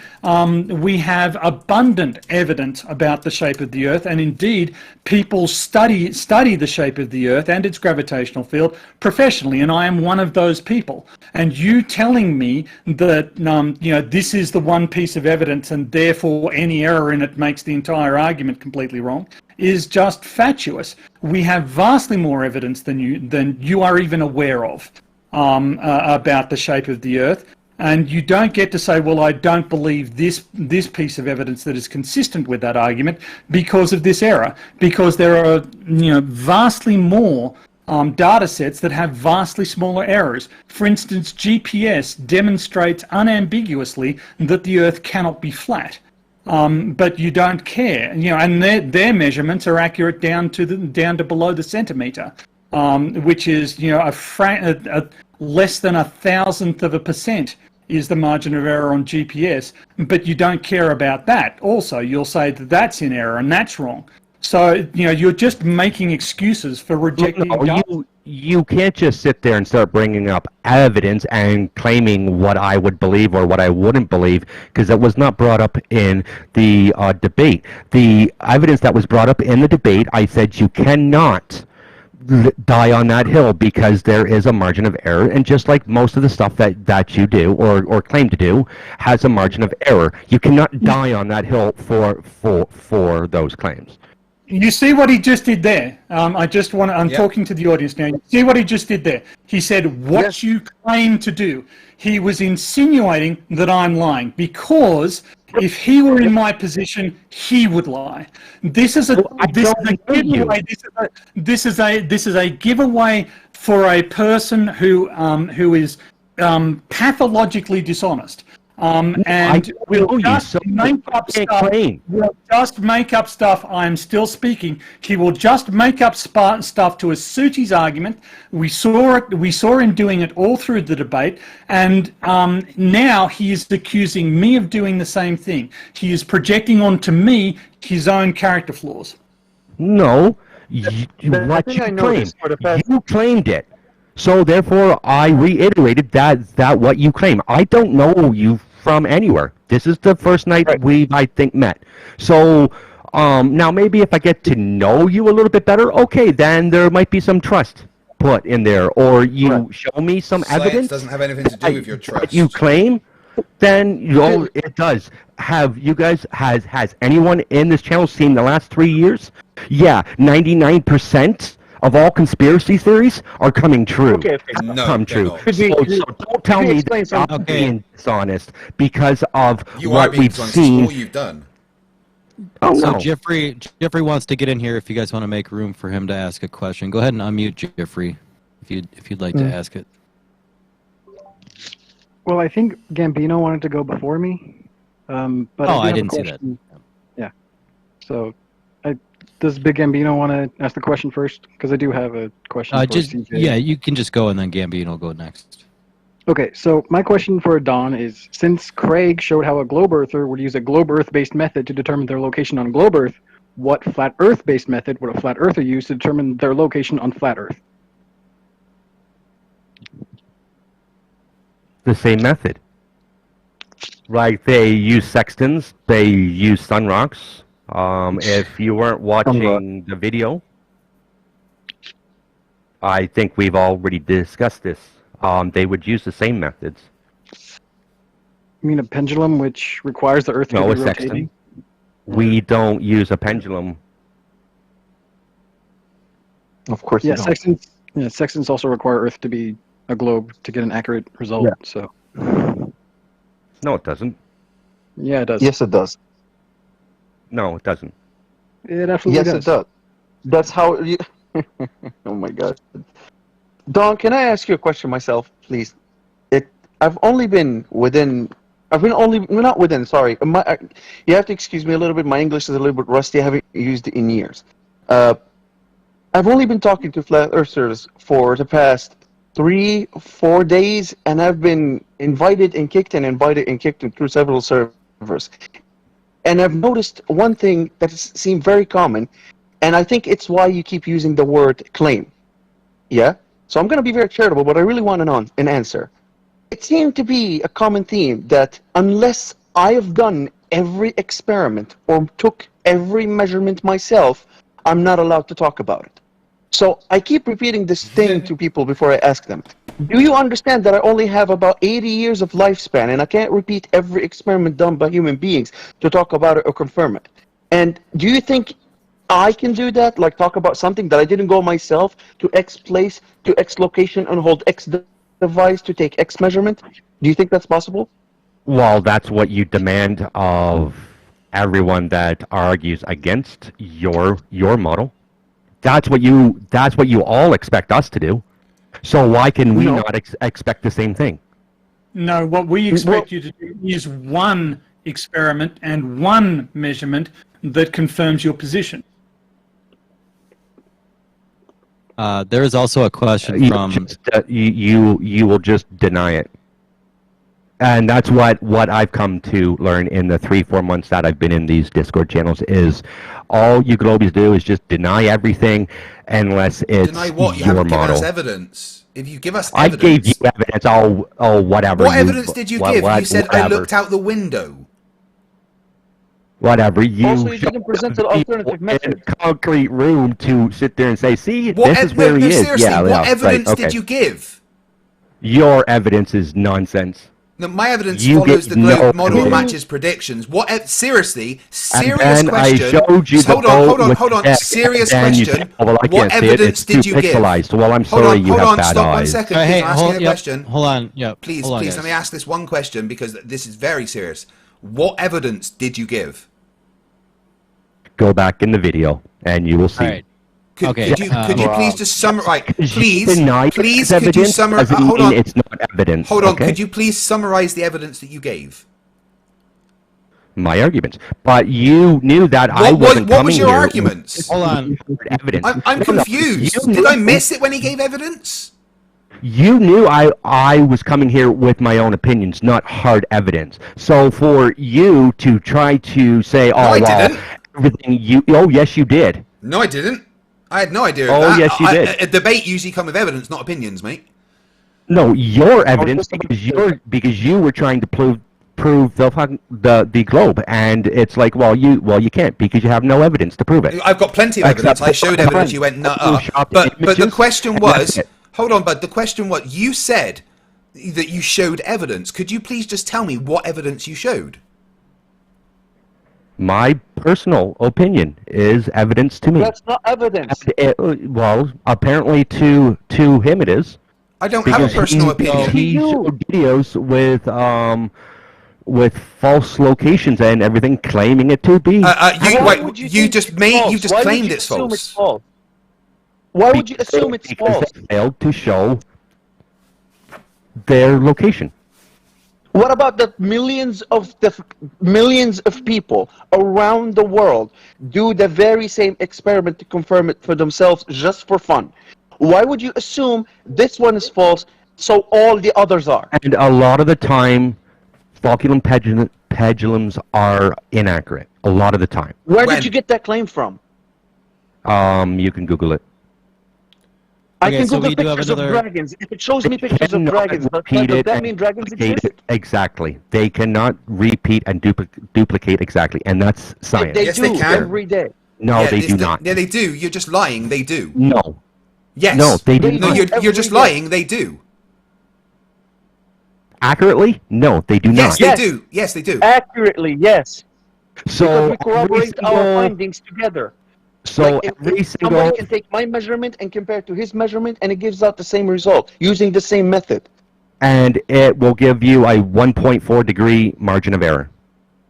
This is dishonest, so what? and you know No. I wanna. So the measurement is accurate to within 1.4 degrees, and so if I'm 5 degrees away, I'm going to get something that is completely outside the error, and I'm repeatedly going to get them. So you saying 2% is unacceptable. It doesn't matter, unless the error is up near 50%.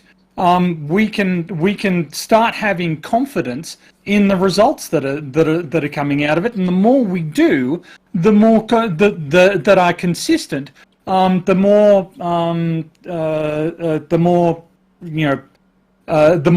confident we can be in the accuracy of the technique. You simply don't understand the way errors work in science.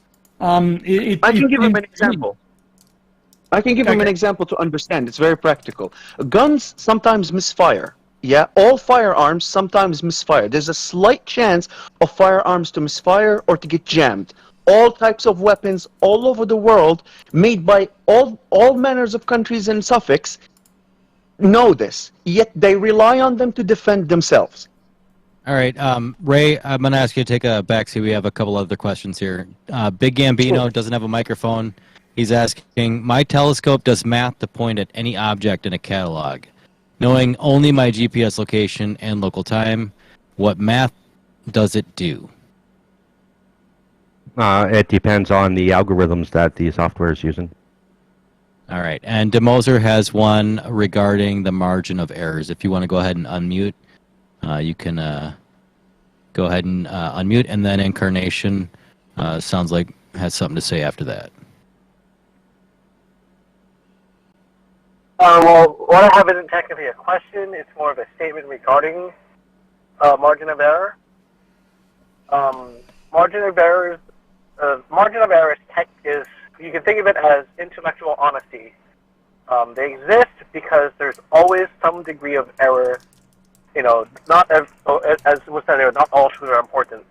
But even in using the most precise tools, if we had something that would took perfect measurements, everything on it was perfectly calibrated, there would still be a margin of error because there is always, the nature of the universe that can affect things. Even if scattering particles, we've confirmed that at times particles just pop into existence and out. So even something with perfect measurements, one of that might happen in the apparatus and cause a margin of error. So that's why they exist. It's part of being honest about, we can't account for everything in the world when we take a measurement. That's pretty much it.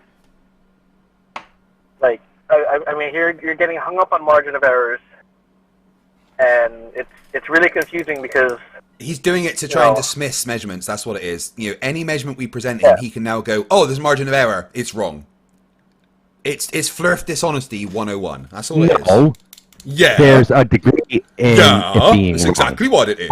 I'm not saying it's wrong, so we must disregard the whole entire thing. No, exactly I'm saying there's a many times, error, so we can't die on this hill over that specific. So you never told us what an acceptable margin of error was. Because you're dishonest. You are dishonest and a liar. This is factual. How do you live with yourself knowing that you're such a liar? if you got 10 experiments held by do you sleep okay at night knowing that you're just a pathological liar? 24 hours. Like, do your friends and family know that you're a pathological liar? Every single experiment resulted in Seriously? that 1.4 degree error, then that would be convincing. So, do your family and friends know that you're a pathological liar? So Jeffrey also has another question, if we'd like to get that in. I want to clarify what he said just real quick. So you're saying that he should have redone that experiment 10 times, and if he got the same margin of error all 10 times, then it would have been accurate. Then it would have been convincing. It would have been convincing. Okay, but you just disregarded everything I just said about a margin of error. The margin of error is there because we can't possibly account for every single detail that can happen. There are going to be some slight variations when you run an experiment. One might be, 0.833 off. Another one might be 0.625 off. It's still within the margin of error that's acceptable and tolerable. That's accepted and tolerable to those doing the experiment. It's accepted and tolerable to those doing the experiment. Why are we so caught up in allowing people to be wrong and accepting it to be wrong in some degree? A margin of error is plus or minus, right? It's because there's like, say if we're in a theoretical situation where we want it, the expected result is 5. And we have a margin of error of 0.25. So that means that within 4.75 and 5.25, it's within that margin of error. Because, there are things that can't possibly be always accounted for and perfectly redone. That's what the margin of error is for. If these things fall into that range, then it's within the accepted margin of error. Right, I do know what margin of error is. No, you don't. Yeah, but yes, then, it is. But then, no, you don't. But then you just asked for that experiment to have been redone, and the margin for it to have fallen into the exact same measurement, every single time, rather than being within the range of expected error. Well, they're using the same tool. They're using the same tools, the same building, the same atmosphere, everything's the same, so it should come out the same as a 1.4 degree in error. So then, it should, you can't claim it to be correct off one experiment. I have a question for CJ Fly. How do you know that they didn't do the experiment 10 times? Because he didn't show me. That was his argument, and he showed it once. That's not evidence. That's not evidence that they didn't do it. Well, then show me the evidence that they did it. He made an argument. You claimed that they didn't. You claimed as a fact that they didn't. It doesn't matter. I'm asking how you know that. Because the evidence was lacking. I'm demonstrating here that your standards of evidence vary according to what it is that you're trying to argue. No, it isn't. His evidence was lacking. And I pointed out that the evidence was lacking because he would need to do this and need to do that. That's what you do in science. And for you to say that... Oh, really? What is your training in science? Hold on. What is your training in science? Hold on. We do have more questions. Jeffrey, I don't know if you can unmute and ask, but I know they had another question. I'll answer that for you, Tony. His training in science is none. He might have licked a few batteries in his time. Yeah, it's very infuriating to hear you say, it's what we do in science. Please do not consider yourself a member of the scientific community, with all due respect. Well, it is what we do in science. Well, what was it? Don't say we. Before 1950, I beg you not to say we. Until the margin of error was acceptable and just your experiments deemed You keep saying that, but you won't tell us what an acceptable margin of error is. Well, any margin of error is acceptable to you guys, just as long as it's more than 50%. So you will only consider an experiment valid. Oh, my bad. Incarnation wants in too. Incarnation, go ahead and hop in here. Don't just keep yourself muted. I just want to say something here about the margin of error. Like you're construing failed experiments with a margin of error in terms of the precision of what you're looking at. So in the case of this Fulcrum pendulum, they're looking at a specific coordinate.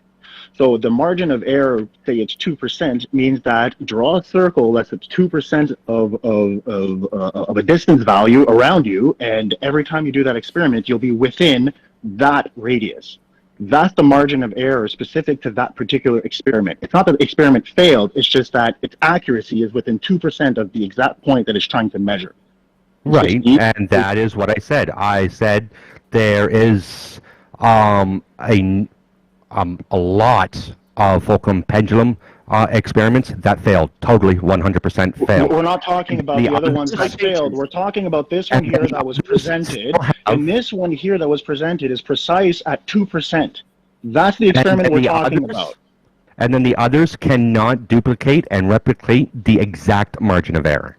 The others weren't presented as evidence in this debate. So the one that was presented as evidence in this debate, and need I remind you that you've presented zero evidence so far, but the one piece of evidence that we can rely on currently is precise up to 2%.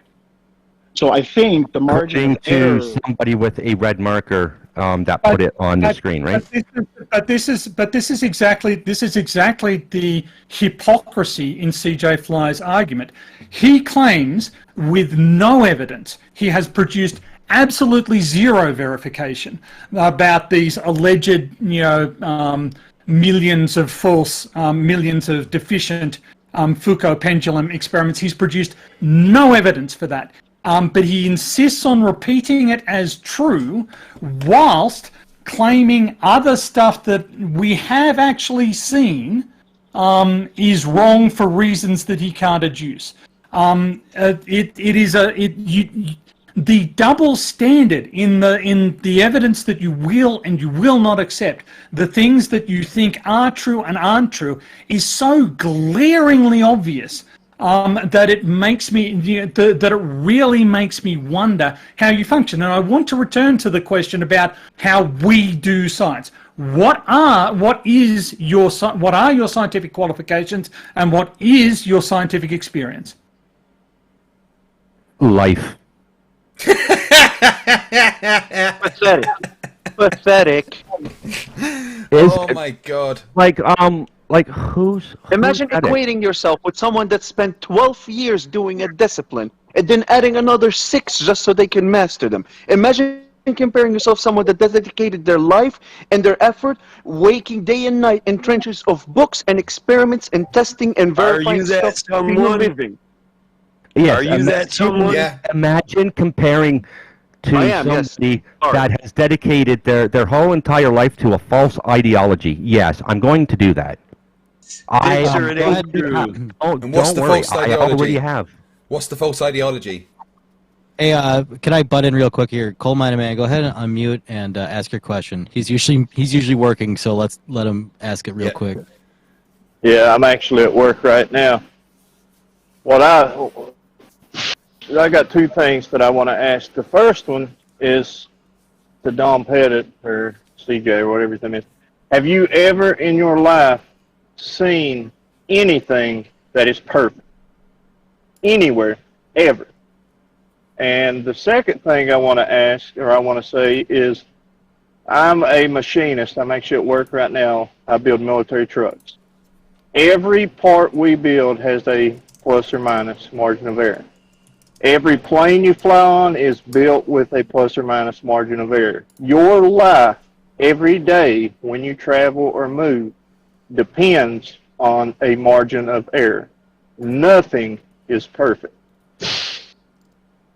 Nope, it's within tolerance. That's right, and I don't argue that. So when you guys say people deny it, try to, address that to the person you're talking to, not an entire group. I'm cool with the tolerance.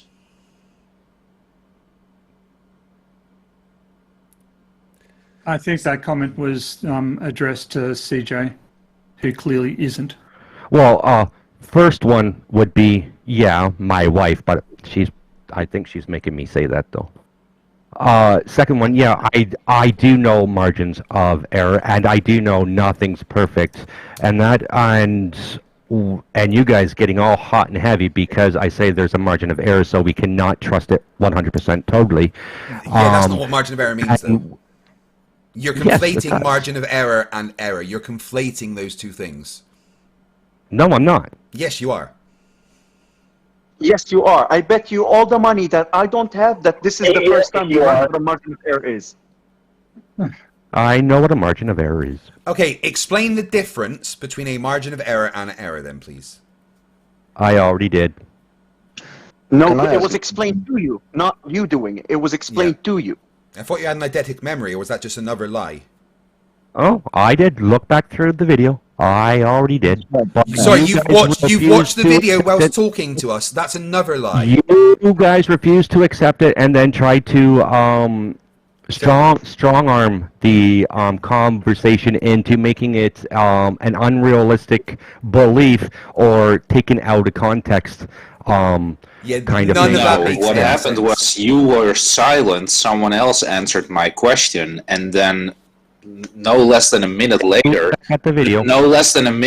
you again confused, probably on purpose, error for margin of error. No. Yeah. Yes, that's exactly what happened. Yes, that's exactly how we remember it. And if we go in the video, that's exactly what you said. So, CJ, can I ask you a question? You guys are the ones that CJ, accept is being it true wrong that you, every single time. Someone said this. In I just want to your get career, your whole 12-year career. CJ, hold on. Is it true that you've got an eidetic memory? Is that something you said? Yeah. You've got an eidetic memory? Yes. 1796342 1478 9647 12471. Please repeat that. I can't repeat it. You don't have an eidetic memory then? Why did you lie? No, you don't. If you had an eidetic memory, you'd be able to repeat what I just said. To certain things, yes, I do. That's not how eidetic memory works. Ask my doctor. Well, what I would ask you, doctor, is actually... What I would ask you, doctor, is why you are on antipsychotics. I can recall conversations that I have. That's not what eidetic memory is. That's just you making up shit in your head. No. I can recall things that I say and well, you've got things that you said wrong in this conversation. No, no. Go back on the video. Look through it. Yeah, but you're just asserting that you can do that. You don't test it yourself. And everybody is here telling you that you're wrong. And I actually have an excellent memory. It's much better than I would actually like it to be. I'd like to forget far more stuff than I am able to. But same here. But you don't. I actually get medication for the problem. So you misremembered pretty much all of the stuff that you've ever heard about the Vikings. Everything I said about the Vikings is absolutely true. No, it's not. No, just refuse to accept it. No, it isn't. It's okay. Show me a reference. Show me a reference for your claim that the Vikings conquered the vast majority of the Western world.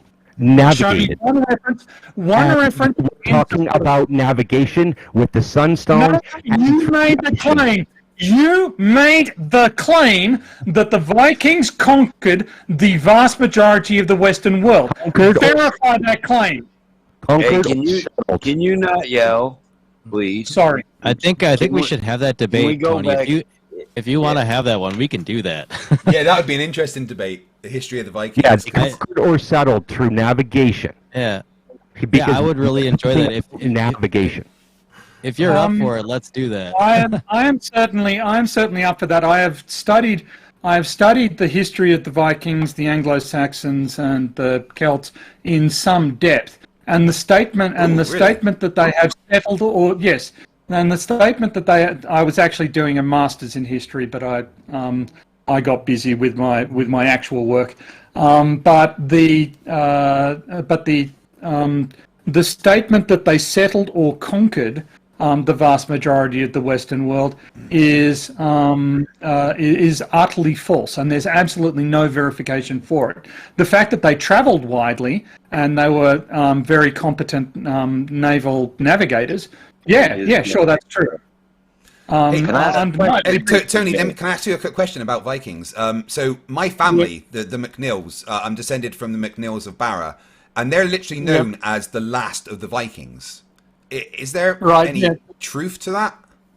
Yeah, so the Vikings, the Vikings set up what's known as the Kingdom of the Isles, which goes on from the Orkneys across to the Hebrides.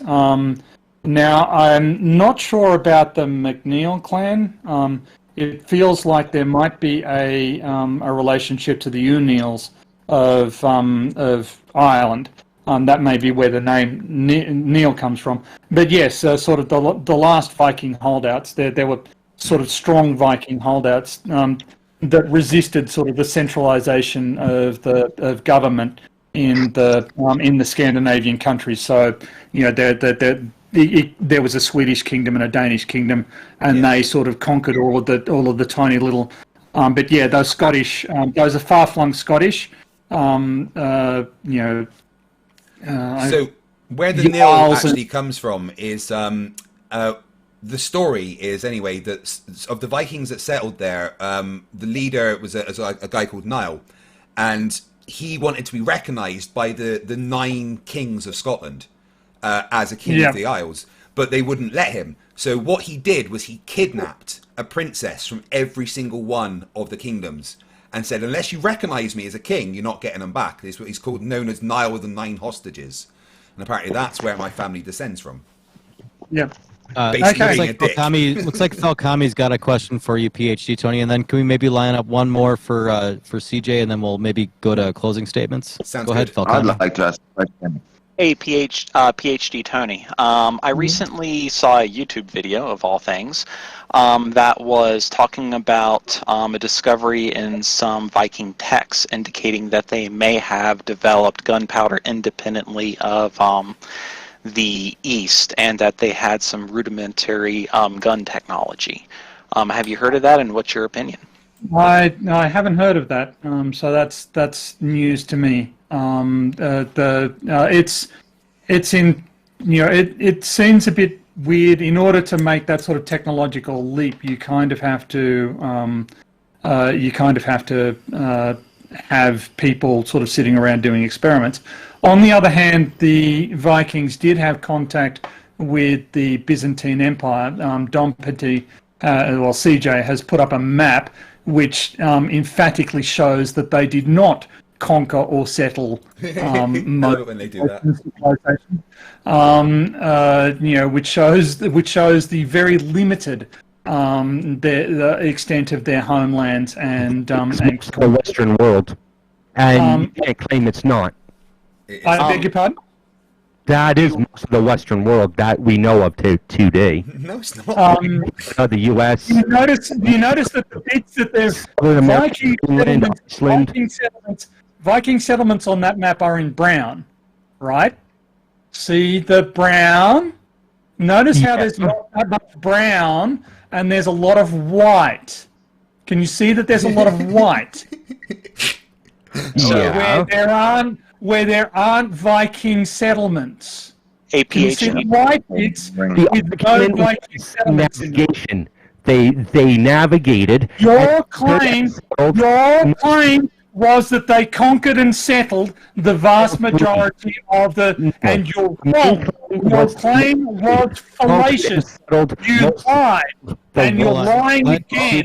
Hold on, Tony. Let CJ respond. To strongman, and pull straws out of the hat, making excuses. No, I said they navigated. No, you didn't. You said conquered or settled. And conquered and settled. Conquered or settled. Where's the eidetic memory, talking about navigation. See, you are trying to take something. For that memory of yours, eh? You are Lord, man. Hold on, guys. Hold on. Warp wants to get a question in here. we're kind of one closing it second. up here. Yeah, one more question trying and then to take it's it out time of to go. context. You are trying to take the whole conversation out of context by me saying 2 words when the whole conversation was navigation. CJ, him about discovering his opposable thumb says what? So let's leave this the navigation and the Vikings for. I would like to briefly respond to that. Yeah, real quick. If you don't want to be held up for saying incorrect things, don't say incorrect things.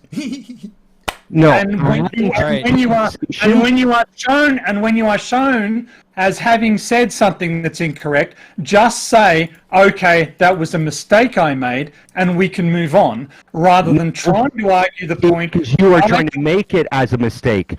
Adding something to a conversation does not mean you've changed your claim. Tony, can I ask you a quick question? So, the whole conversation hold on. was navigation. That was navigation. And has been waiting forever to get in here. The conversation got into conquering and settling. So then you jump to the conclusion that I said that they conquered and settled all of North America or all of the Western society when I was making 2 claims under the same pretense of navigation. You are. Sadly, sir, you are delusional. Sir, you did make those claims. You are delusional, and they were in error, and you are incapable of accepting correction. You are incapable of accepting that you made an error and that somebody came in and corrected you for it. And if you were a grown up, if you were an actual mature adult, you would just say, "Okay, I misspoke there," and we could move on. But instead, you're turning it into some sort of you were wrong. You were absolutely wrong. Okay. No, sorry, Tony. So, Tony, when we've been talking in the side chat on Discord, and what happened when you corrected me? Did I get angry and tell you that you're a horrible person and refuse to accept it? What happened? Just exactly that. So yes, Craig was wrong about the percentage error, and Craig asked me questions about it, and I clarified him, and I sent him some references to how relative errors are calculated, and now he's better. I'm sorry, Warped. Please do ask your question. He took off. He said, "Fuck this." I apologize. I apologize, Demonstrate. No worries. Can we maybe move it to closing statements if if everyone's ready? I'd like CJ CJ to do his closing statement first, because I do like Warren says pathological liar make up stuff. If you're okay with that, CJ, you can go first. Otherwise, we'll flip a coin. Just make sure you play clown music while CJ does his closing statement. Well, I have no closing statement. This is my closing statement. Just listening to you clowns. Yeah. Oh, hold on. Just like you had no evidence. You showed me a video of somebody in a concrete building claiming claims or making claims with no actual evidence. So that's not evidence. Oh, can we get back to the last words, please? I hate long goodbyes. Children, please. I'm begging you. If you don't have a closing, it's fine. You could say whatever happened in the debate was it. But maybe where they can find you, or if you're going to be back, I'd love to have you back. Thank you both for coming. Okay, so I'll give my closing statement then. If CJ doesn't want to. You know. Was that CJ? Are you done, CJ? So somebody start, because I enjoy the closing statements, but please don't interrupt each other. Just save your ammunition for when is he's CJ done, or yeah. I'm just wondering. I don't know. Your guess is as good as mine. Are you done waffling, CJ? Can I give my closing statement? Well, give your closing statement, because you've been over-talking me for the last 2 minutes as I tried to make mine. So go ahead. I thought you said you didn't have one. It's very hard to over-talk you when you didn't have one. I've just been trying to talk. No. Right, anyway, so... let's clear me like you have the last 2 hours. Okay, right, CJ, hold on. Right, CJ, I'll tell you what. Exactly 2 minutes, what I mean. Give your closing statement, all right? I will not talk for 2 minutes. I'm done now. Oh my God, okay. It's like... All right. Go ahead, Greg. Okay, right, he is done. Okay, then, right. So, what I did here today was display the dishonesty of flat earthers.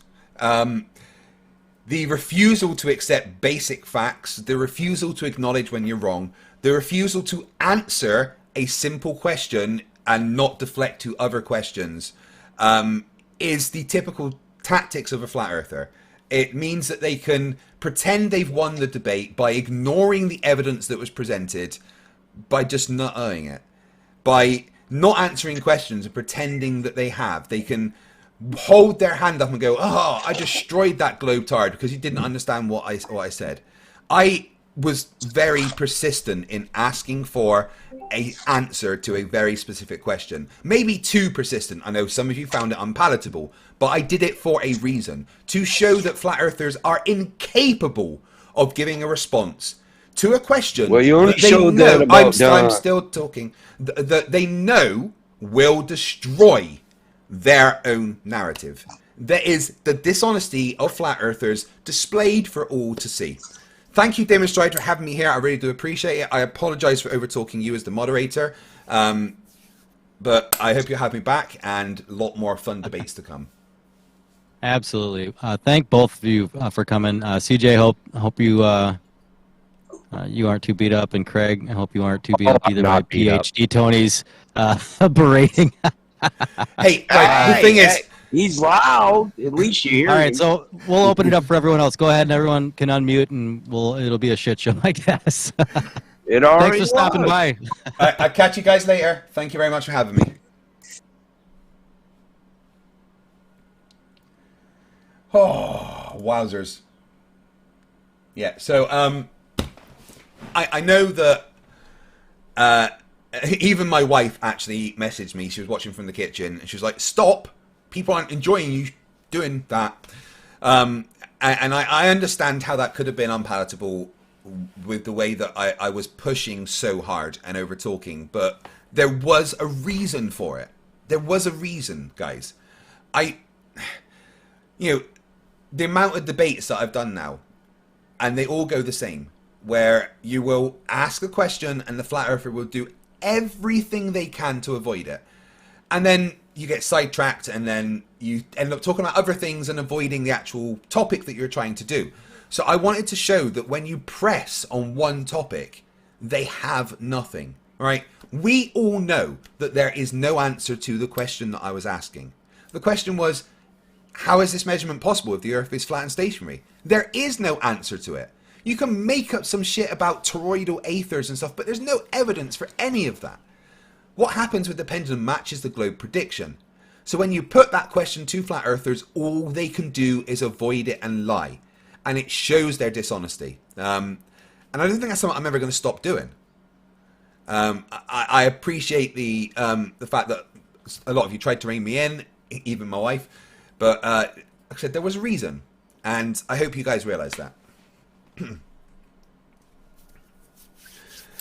Right. Once again, the financial support that you guys have shown me tonight is amazing. I think it peaked at like 700 people watching, which is always absolutely insane. And I love it. The fact that so many of you come and watch me do this.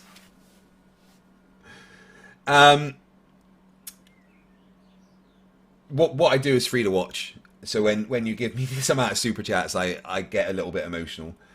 We got Nurkle, who's been a member for 4 months, says, "Evening, Craig, don't let your brain explode tonight." I think my brain did explode a little bit. Oh, wow, look at that poll. 3% of you said no. Patrick Butler for $2 says, "Cheswick is a knowledgeable hero." No, Cheswick is a wanker, and he wears a wanker's hat. Patrick Butler for $5 says, "Oh, forget what I just said. He's not. I forget my meds. I'm good now." That's all right, Patrick, and your water mountains. Yeah, Alexis Fox, maybe I can find a better way to demonstrate that. If anyone can suggest a better way to demonstrate that, then, let me know.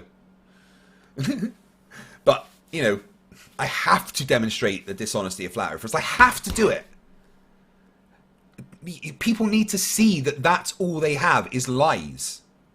I mean, he lied about the lies that he was telling during the debate. It's insane.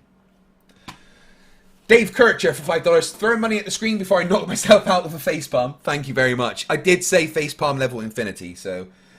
P. Barnes, member for 41 months, says, many popular captains. Maybe that was in reference to something that we said in the debate. I'm not sure, but thank you very much. Yeah, Ghostly Karma, I get it. Sometimes I got to let them spill their BS, but now, remember, it was a debate. Okay? P. Barnes, no, just read that one. Acid Punch Drunk Gaming for 1 month has been a member, says he's getting confused with a Blackadder episode. Baldrick. Stringer News 1 for $2 says, FTFE, your hair does look like you're upside down. Thank you. This is literally all my hair does. Look, see? It goes back, see? Dave McKeegan for £2 says, Craig sounds as Aussie as CJ Fly sounds intelligent. No one's ever told me I sound like an Australian before. What the fuck?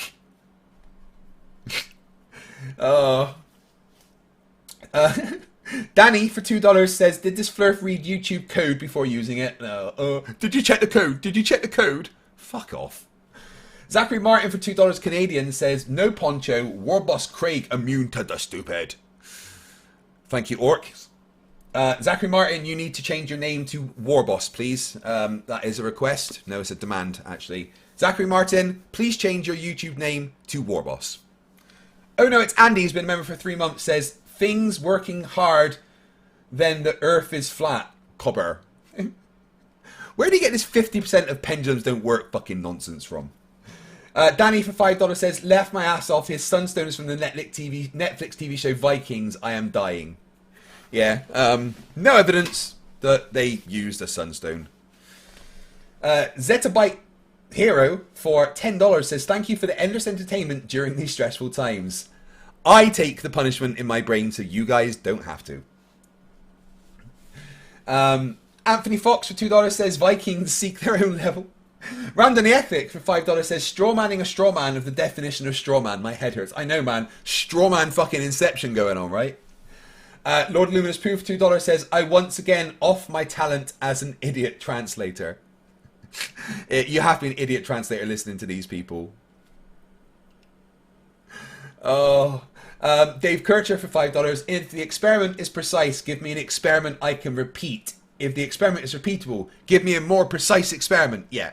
Goalposts over there. Paul Stageman gifted 1 membership. Wow, dude, thank you very much. So, if someone in the chat today became a new member, right, and you didn't buy it yourself, then you have Paul Stageman to thank for that. Thank you very much, buddy. I really appreciate the support. Random the Epic for $5 says, this is the best Flat Earth has to offer. Disappointed. Yeah, I was told he was the best and strongest Flat Earth proponent. Oh, man. Hey, talk about memberships. I am, like, this close to 700. Like, it's insane. Thank you, Siggy. Fact Base for $2 says, OMFG, face desk, face desk, face desk. Yeah, I get it. Lol Watt, been a member for 3 months, says, now I know how the squirrels my dog catches feels. Connor Silverfur for $5, you're just taking a video of a guy off of YouTube. Oh, you mean like Flerfs do all the time? Kids, the word of the day is hypocrisy. Nige Thompson, for member for 2 months, says, Flatwits pay attention 0.388% of the time. Fat Base for $2 says, move on, you're looking bad. And then for another $5 says that they were unsubbing because I lost my cool. And I get it. I get it. I went hard. Really fucking hard. And I kind of knew that many people wouldn't like it. But I did it for a reason. But I understand that you stayed anyway, so it's fine. It's cool. But thank you very much for the support, bud. Draco Paul for $5 Canadian says, these geniuses insist on a photo of outside to prove the pendulum's location. If they photograph from McDonald's, you still won't know where they are. Yeah, apparently, science isn't science unless you prove where the science was done with a photo of the location. So every scientific paper ever is just, not true because it didn't come with a photograph of where it was done. Fucking moron.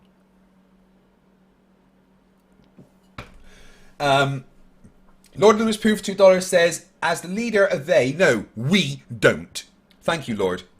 Fact-based for $2 Australian says, there's our FTFE. I'm always here, don't worry. Just have faith that there's a reason why I do things.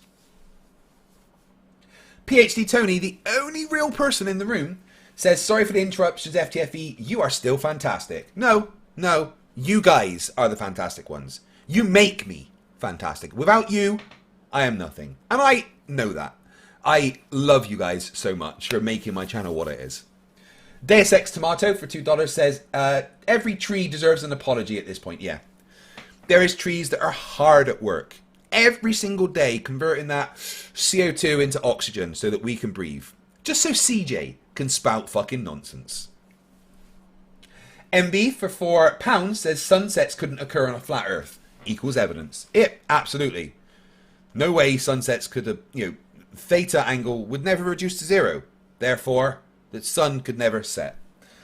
Lord, it's probing time 666 for $6.66 Australian says 666 for a part cone or paracetamol for your headache, Craig. Hail Sagan. Lord Lewis Pooh for $2. Better cameras, so his evidence is wait and see. Yeah, no matter how much you zoom in, that ain't changing. Oh, fuck's sake. Dave Kircher for $2 says, there's a wave! Shia the Booth magic .gif. Just do it! Apparently waves can hide like the entire halves of a ship. Who knew? Paul Stegerman, who's been a member for 15 months, says, at this point we can bring all the Flerfs to space. They can see the Earth from space and they will still think the Earth is flat. Yeah. They'll be like, NASA replaced my eyeballs. Fact-based for $2 says, FTFE, I got you. Santos was me. Loves you, mate. Nah, I love you. Thank you for being here. Not only do I appreciate the fact that you guys watch my streams and give me super chats and stuff, but I appreciate the fact that you care about what I do. So much so that you can get mad at me when, you think I'm not performing as well as I could. I appreciate that. There's only one way that I can get better at what I do, and that's when you tell me that what I did wasn't great. So I appreciate every bit of criticism. I really do appreciate it. A smart person doesn't mind being told they're wrong or that they can be better. That's how you get smart. Rhodatine Queen Tika has been a member for 32 months. Says, hi, waves, splash.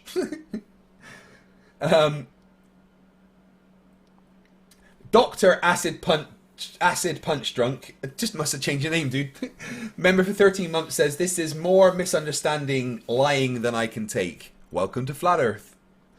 Fang Media upgraded their membership to Brawlers. You're a fucking awesome person. I can hear birds. There's like mourning happening out here. Nev Palpatine, member for $5, says, today I learned that if you use a ruler, you're wrong. Yeah, measurements are wrong, guys. Difference between margin of error and error. Silver Phoenix Rising for $5 says, science with Flerfs means everything is 100% right or everything is 100% wrong. Only the Sith deal in absolutes. Ilya Light's been a member for 8 months, says, I don't think we have seen Flerf lying so openly in a long while. How do you know a flat earther's lying? They open their mouth. JSS Tiger for $5 says, when the hell has a flat earther ever used a sextant to determine their position? If they had, then they could win 10k off of MC Toon. Telstra Radio for $2. Need a new award for the biggest Flerf liar. This guy jumped in hard to get that award. Fat Base for $2 Australian. Thank you very much, bud. I really do appreciate your support. $10,000 to any Flerf with a pick of Flatardia. Go. Hold on.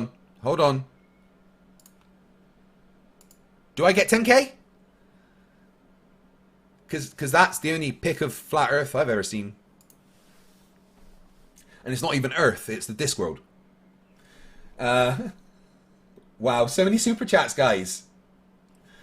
Selexis for £5 says, if I shoot this Flerf in the head but it hit his left temple, there was a margin of error, but it was still a headshot. Please don't shoot Flerfs. Lord of Luminous Pooh for $2. Fights fam kidnapped one of mine. Small round world. Fact Base for $2 says, for fun, Aussie, Aussie, Aussie! Oi, oi, oi. MB for £2 says, holy fuck, what the hell was that? Yeah, that's generally how I feel after these debates. Fact Base for $2 says, fuck you, bro, have a beer. No, fuck you. Thank you, mate. Stephen Lay for $5 says, well done. Thank you. I really appreciate the support. Lord, it's probing time for $6.66 says, sorry to be stingy, just a bit poorer today. And then he did that again. Dude, you never... You don't need to give me money and then say sorry it's not a lot. Watching my streams is enough. Alright? Donating $1 is beyond what you need to do. The amount that you have given my channel, please don't ever say sorry for donating a small amount. The fact that you donate any is amazing. I love you for what you do. Thank you so much for your support. Myself, the other for 5 Canadian says, Craig, you're awesome. Keep fighting the flat earth. I will. Don't worry. 10 years is what I promised you. Myself, no, just read that one. The plot hole, been a member for 38 months. Did you really ask if a Flerf was a liar? Yeah, stupid question, right? And then, oh my god, randomly epic for $50 says, buy Emma something nice. Thanks for the stream. We're going on holiday on Monday, and I will buy her something nice. Thank you very much. Seriously, thank you. Ghostly Karma, member for 1 month, says, Hail Sagan. Hail Sagan. J Bird Max, member for 4 months, says, there's an accurate flat earth map. Yes, there is. Yes, there is. Yes, there is. Is it true yet? Shout it all you want. It's never going to happen. Paul Stegeming gifted another 5 memberships. And then Factbase gifted another 5. So guys, thank you very much. If you became a member today and you didn't do it yourself, say thank you to Paul or Factbase. Guys, your support is insane. String News 1 for $2 says, sorry. No, don't give me money and say sorry. And then we got Fadu, I'm sorry if I did that wrong, who became a new member. Welcome to Destroyers. That's 12 members today, guys. Thank you very much. Guys, great stream. Apologies for the, getting angry at the Flerf, but sometimes it is needed. I hope you understand. The poll, is CJ a pathological liar? There's a margin of error of 1% because it doesn't go up to 100. 97% said yes, 2% said no. Thank you, Google, for not being able to count. Randomly Epic with $5 says not sorry. Thank you, guys. I really do appreciate it. Because you guys do deserve it. Wait. Do you deserve to hear me rapping? That's more like a punishment, right? Fuck it. Here we go. Enjoy the song.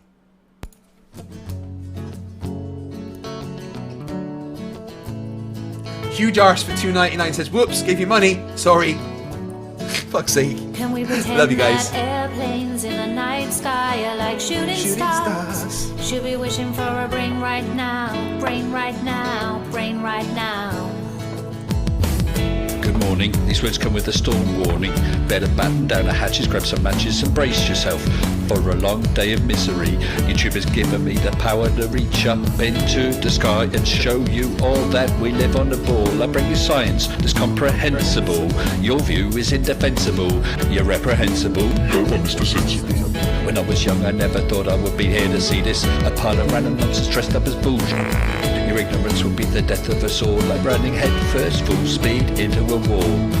You could always read a book, buy a telescope, set it up and take a photo of the moon, or just be a buffoon. I send you in a balloon up to the stratosphere in page 3. You're a few fries short of a happy meal. You're dumber than a box of hair. The wheel's spinning but the hamster's dead, and you're as smart as bait. You forgot to pay your brain bill. You're missing a few buttons on the remote control. 24 cents short of a quarter. You're surfing in Nebraska. You're as bright as Alaska in December, and you fell out of your family tree. You don't have all the cornflakes in one box. You got an IQ of 2 and it takes 3 to grunt. The elevator doesn't go all the way up, and there's a vacancy on the top floor. Your antenna doesn't pick up all the channels. You're several nuts short of a fruit You're Mr. cake. Sensible, calm down, don't go too hard. You don't need the hassle of burying Flerfs in your backyard. You're a man of science, poise and grace. Mage 2 did everything to wipe the grains off the face. So Nathan, get away from those kids. The world is not flat and it doesn't have a lid. Recognize the differences between the textbook and the Bible and control yourself. Lay off your slander and your lies. You're a bunch of knobs poisoning the well of the youth, spreading lies that you like to claim as knowledge and truth. Stop spreading fresh bullshit like the butter on your bread. Maybe a musical assault will knock some sense into your head. I hope one day you'll hear these lyrics and smile, and you realise you used to be a 40-year-old child. Now it's time to wake up, open your eyes and see, and acknowledge the existence of. You're a few clowns short of a circus. Your phone is off the hook. Your sewing machine is out of thread. You're all foam and no beer. You don't have all your dogs on one leash. An intellect rivaled only by garden tools. There's no grain in your silo, and your skylight leaks a little.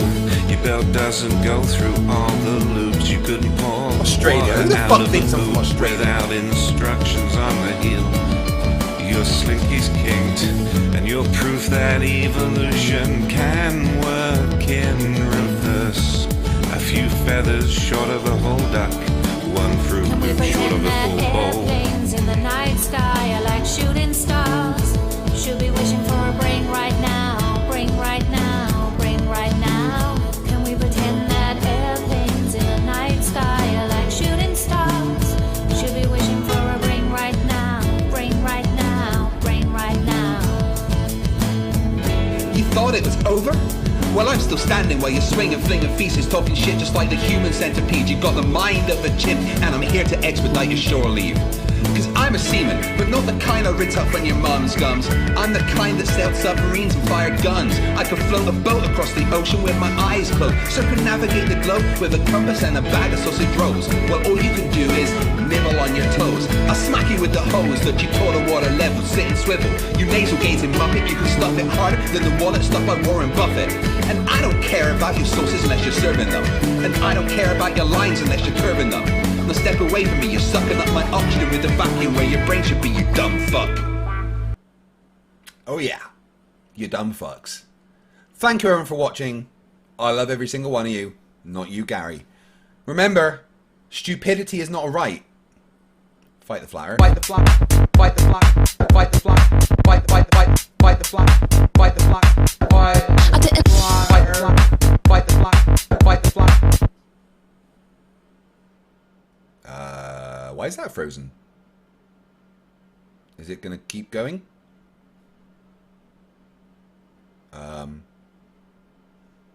My outro broke, guys. Don't know why. There we go.